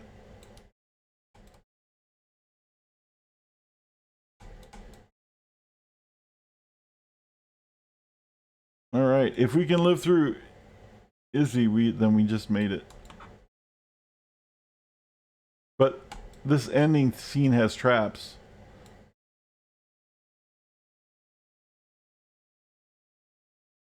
And we're going to get teleported into one almost immediately, like we almost always do. Oh shit, we made it. Holy crap. Merc Lab is what I'm really worried about. And Uber Lab's going to be insane. But hey, we made it. Okay, so now we need to either do this one, more criticals per not on low life, critical enemies that are on low life, critical strikes, a cooling strike, which is really good. Or this also, we need this. +1 to maximum power charges, increased power charge duration, increased critical strikes. Yeah. Okay, so that's actually really good. I can't believe we did that. That's awesome. I was genuinely worried just because, like you have no idea. Like, watch this. Deaths. 204 times. Telling you, this guy, it was a slog to get here. We can quality a gem for free. We could do living lightning.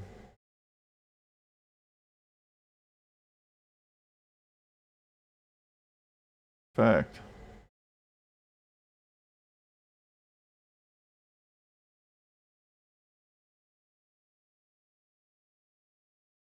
Okay.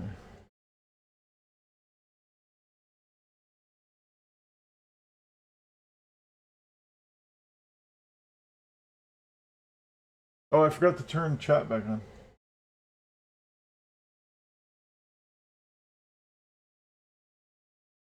Sorry.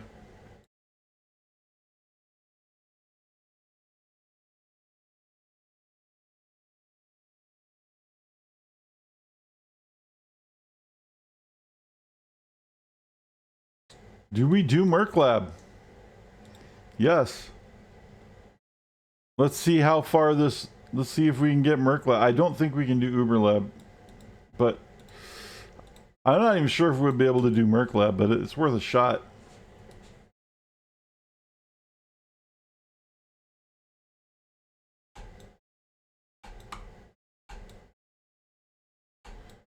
Because I think we can do the ring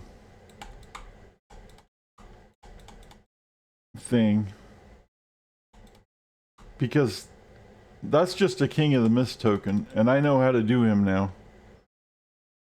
I don't know if this build will melt him or not, or if he'll totally gig it, like, own us. But there's like a cheese way to do King of the Mist that I am not against doing, because, like, this guy is so squishy. Like, I will take any advantage I can get on this guy,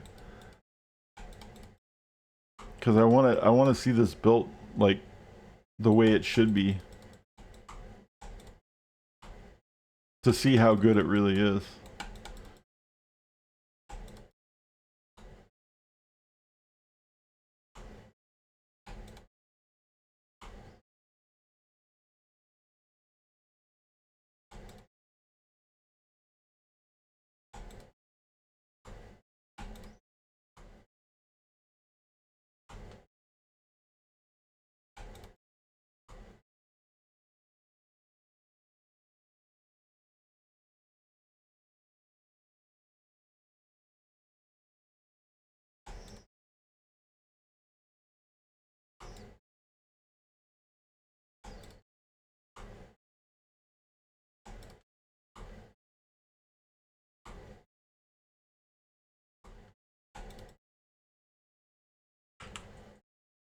Ah, this is the part I always hate with this particular one. It's so easy to fuck that up.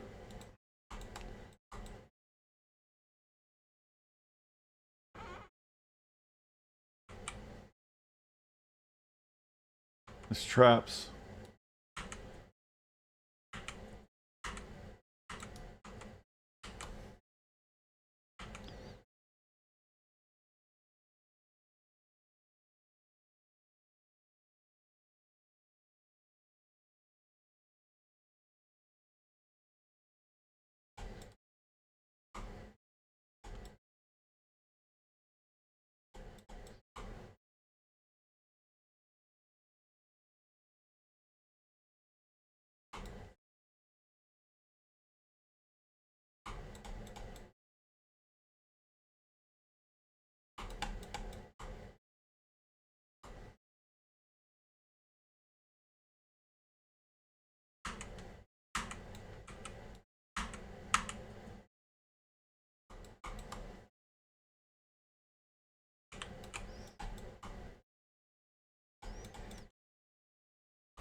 All right.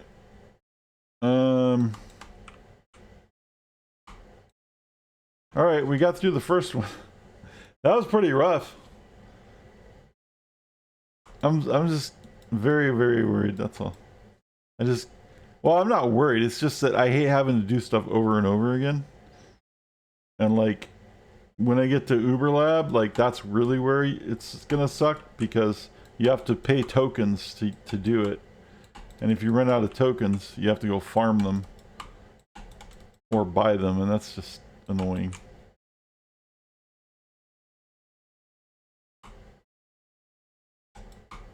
I don't know why it's not triggered yet.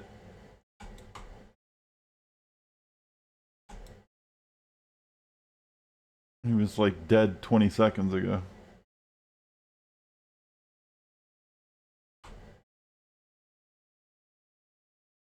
Okay.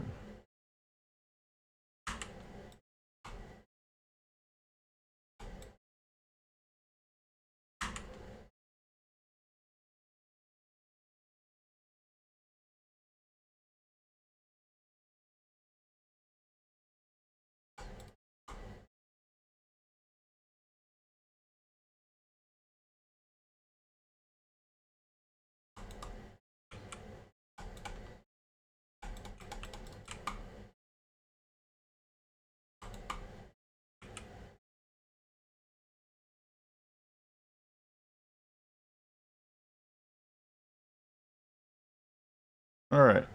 We're getting there. Let's see, where does this go?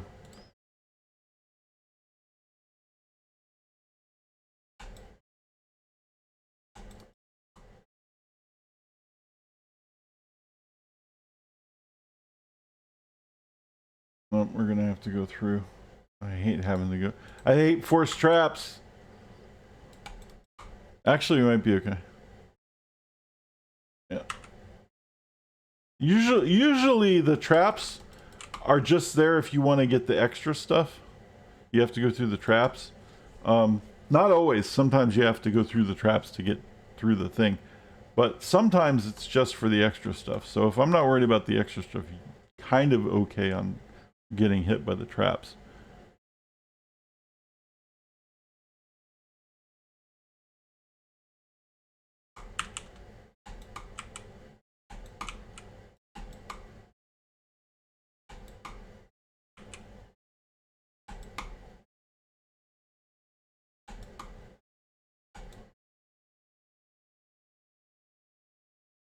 Wow, that was lucky.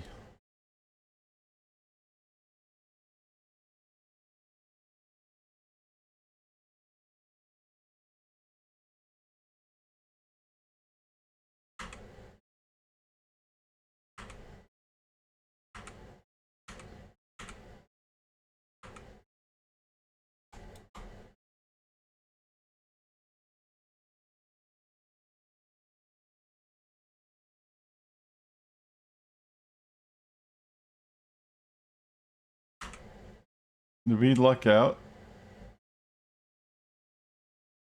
Oh my god, we did.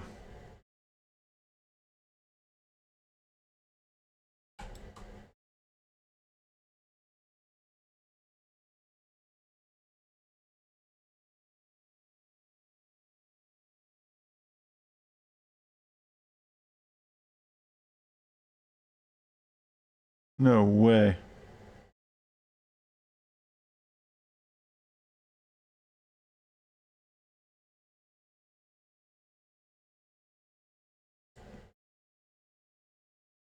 That was probably a bad idea.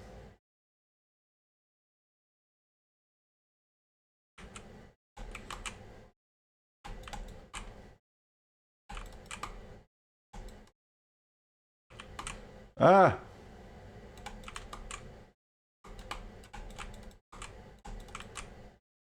Oh my god, we lucked out. We got Merc Lab. Okay, good.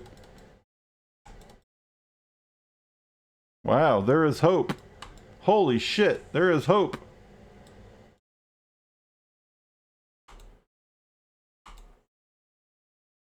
I don't know if we can do Uber though. I mean, that's wow. I mean, maybe. If Uber's nice, we could do Uber, but like sometimes Uber has some fucked up traps, man.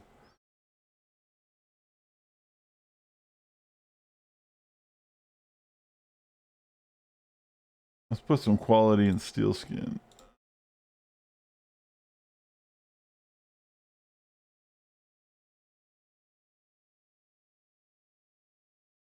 There.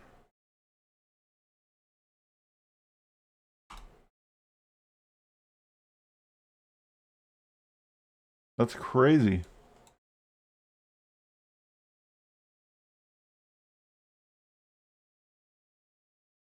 Let me make sure I have this right on my POB. I don't want to grab the wrong one. It's that one. Okay.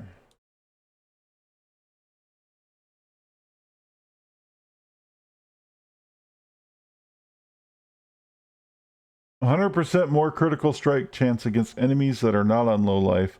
100% critical strike multiplier against enemies that are on low life. Critical strikes have cooling strike. Yes, that's huge.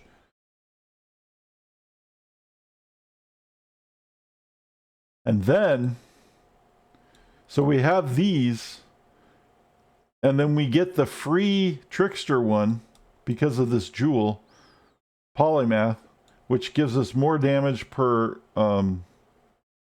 mastery.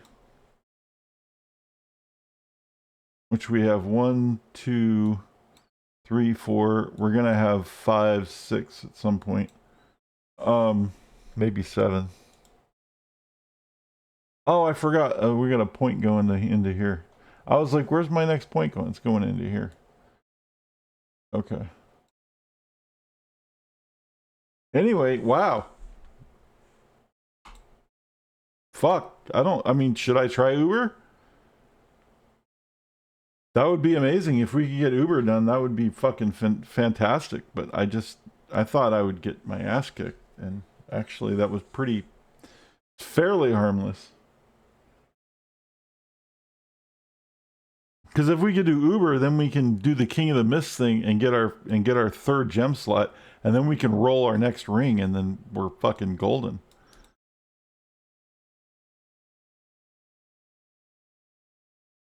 Do I have a token for Uber Lab? I do. All right, fuck it. Let's try Uber Lab.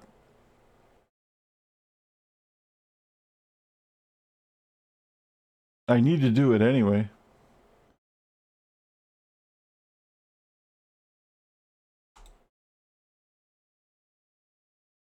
Uber Lab just gets insane with traps sometimes.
No!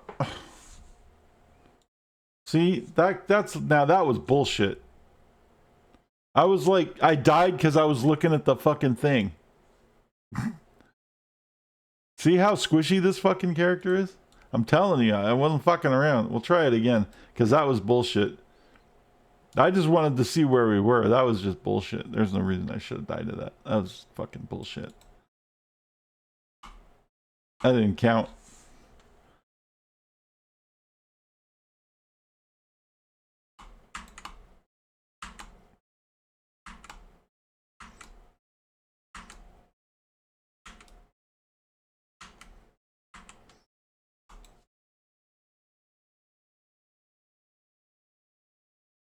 I was just trying to see if I was going the right way or not.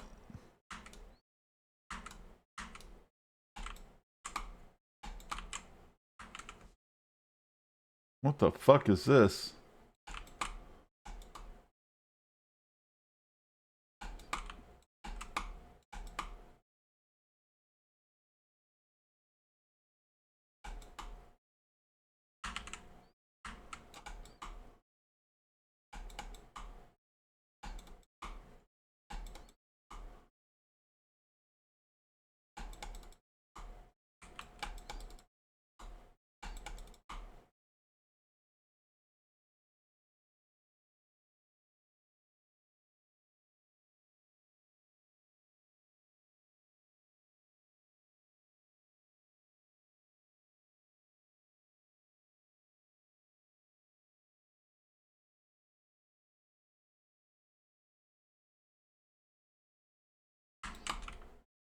See?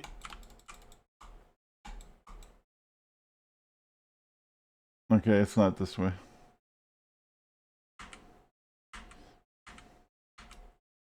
It might be that way, but I'm hoping it isn't. I'm hoping... Oh, fuck. Man, it's a force trap. No! Usually you can get away with not having force traps, but Uber Lab sometimes is force trap. God damn it. We're so fucked. We don't have a good way to get through these.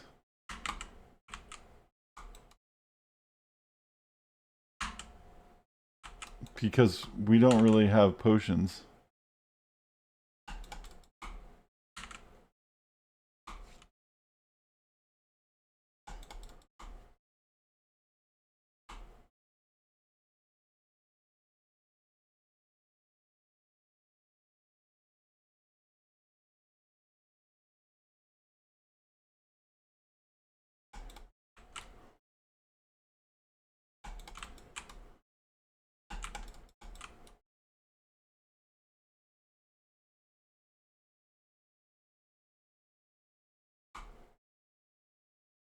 That's crazy.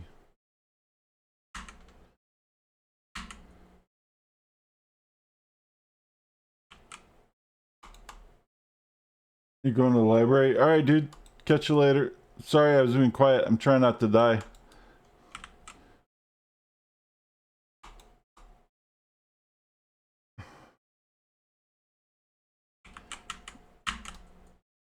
This trap is fucked up.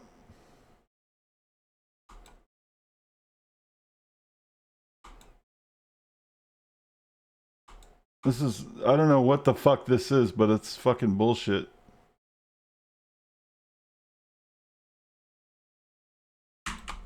I'm gonna... See? I could do this if it wasn't for the goddamn traps. But I'm like, I know I'm gonna get fucked on this trap. I don't even know what this trap is.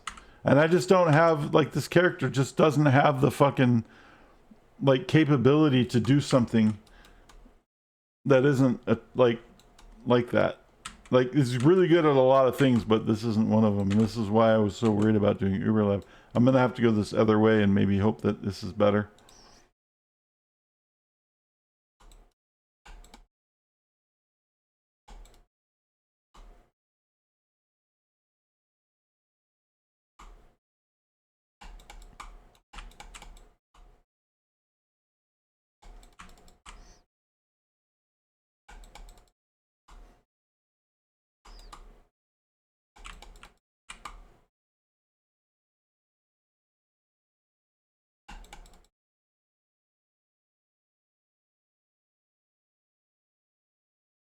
No, dude, don't make this totally locked.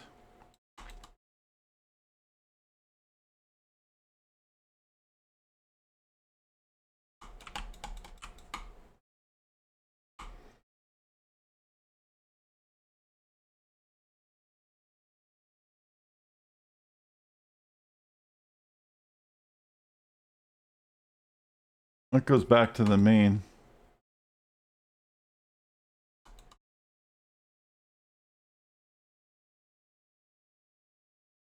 Okay, I think I know where we're going.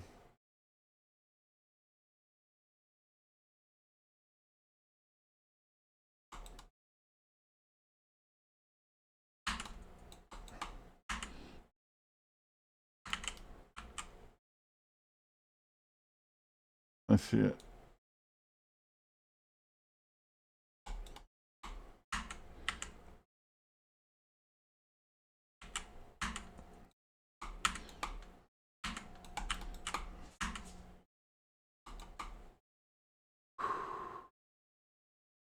Holy fuck, was that tough.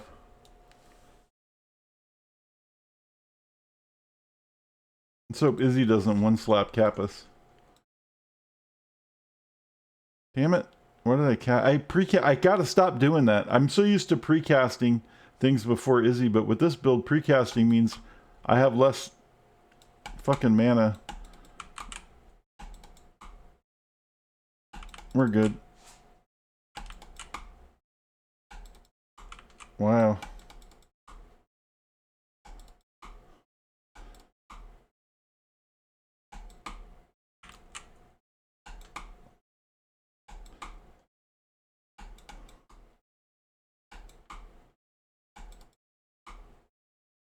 We might not be able to DPS Izzy yet. Okay. This isn't good. Nope. No, we're not ready. That sucks. That's okay, we tried. There's no way I'm gonna be able to do that with this guy until like we get a lot more stuff taken care of. Mainly DPS, but also like, I don't know, something. I'm wondering if I can spend one of my Bloodline points without doing Uber Lab. Because I wouldn't mind spending...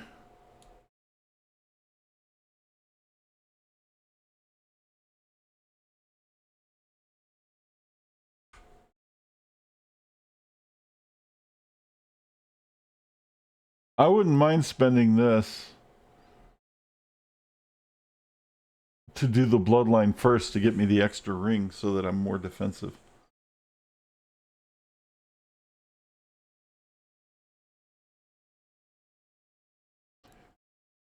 Now, there's a good chance that fucking the King of the Mist guy will kill me too.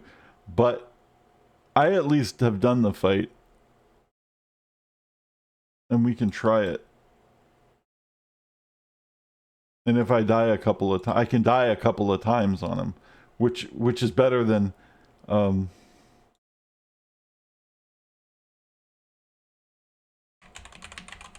which is better than lab where you can't die at all. How do you spell? Oh, why is that under Dell? I'm not trying to pick Dell there. Oh, that needs to 59C. Oh fuck! It went up.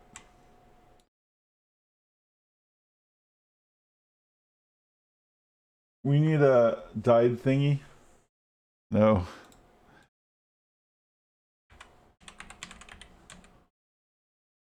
This character has died, if you can look down here, 206 times.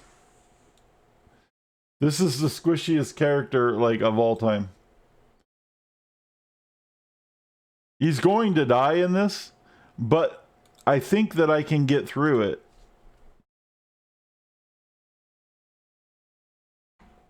And if I can get through it, then I can reassign bloodlines to get the ring slot that I need to do better at this.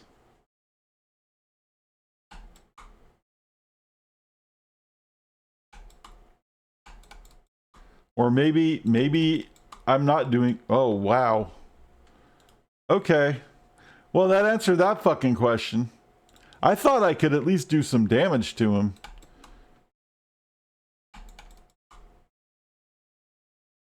He is literally one-shotting me. Are you kidding me?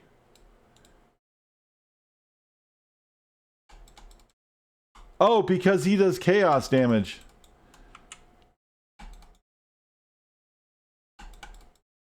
I don't know why he's not taking any damage, though.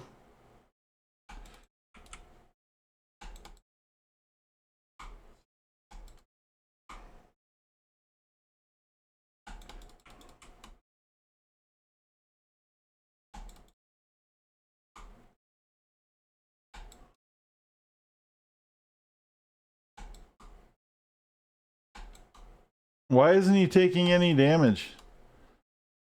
Oh my god, dude. Okay, this character needs to level up a lot. I need to get my DPS up there before I start taking bosses on.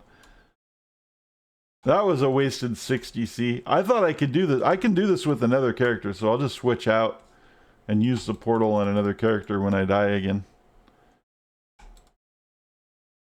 That sucks, because I really need... I need to kill this guy for the bloodline.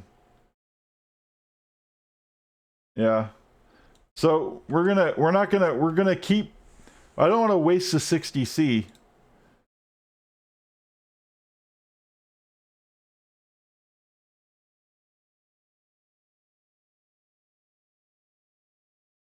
I've done it with both.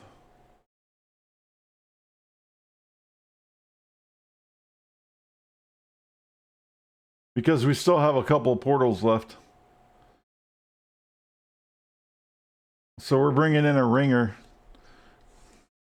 Now, this isn't going to help me get the thing that I need. I don't think. I might be able to. I might be able to kill him and then bring my other guy in to claim the thing. I'm not sure.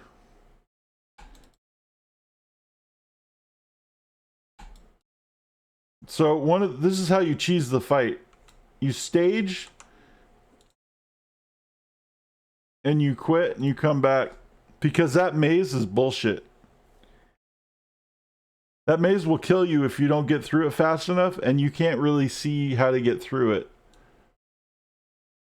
But you can do this and bypass the maze phase. It's a little bit of a cheat.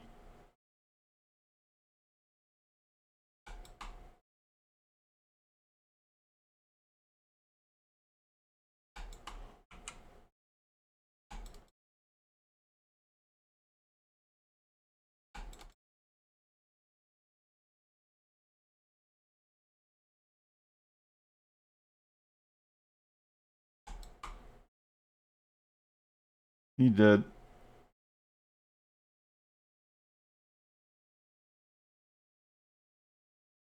And he dropped shit. So here's the question. Can I leave and come in with the other guy and grab the fucking altar? That would be funny if I could. I don't know if that's allowed, but we're gonna find out.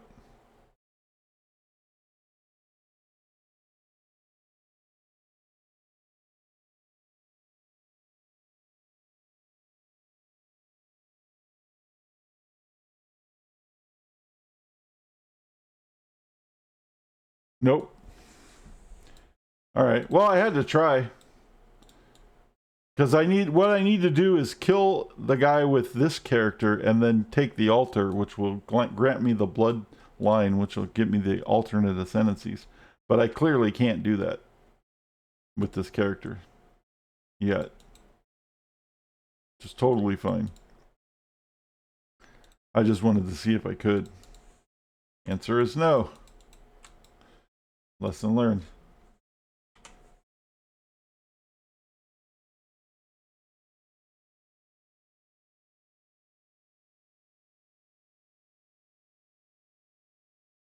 Now, this guy sometimes drops some pretty dope loot, but he didn't this time.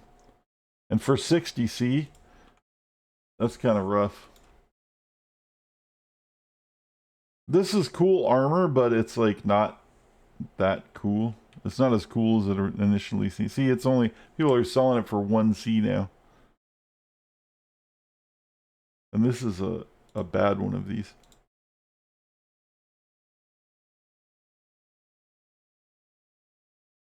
Let's put this over here for now.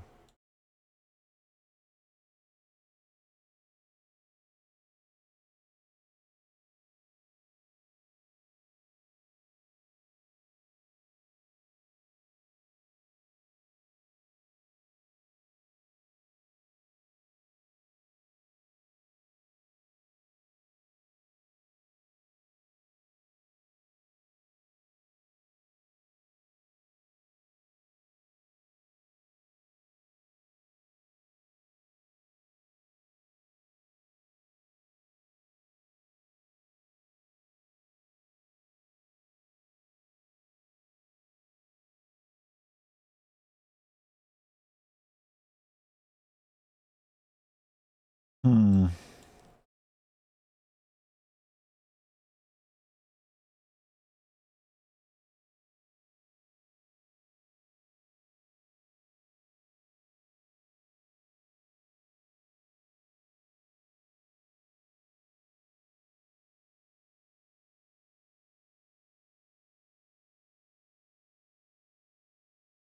All right. So I'm going to go ahead and call it. I did what I wanted to do. I did the ring and I did the showcase. Kind of a weird showcase. I guess I just kind of bumbled through it.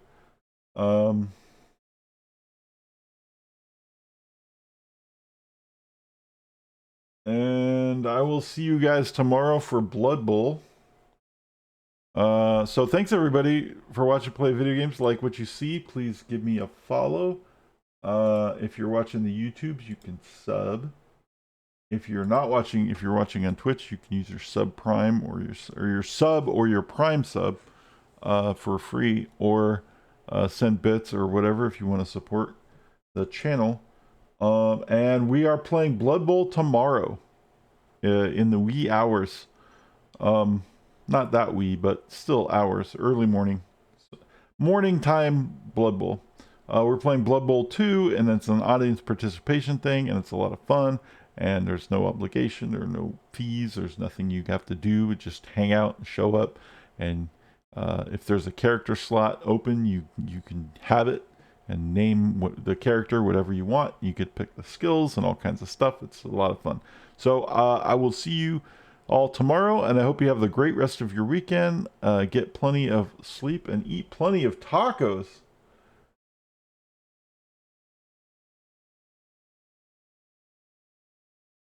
And peace out, everybody. Yeah, talk to you tomorrow, mate.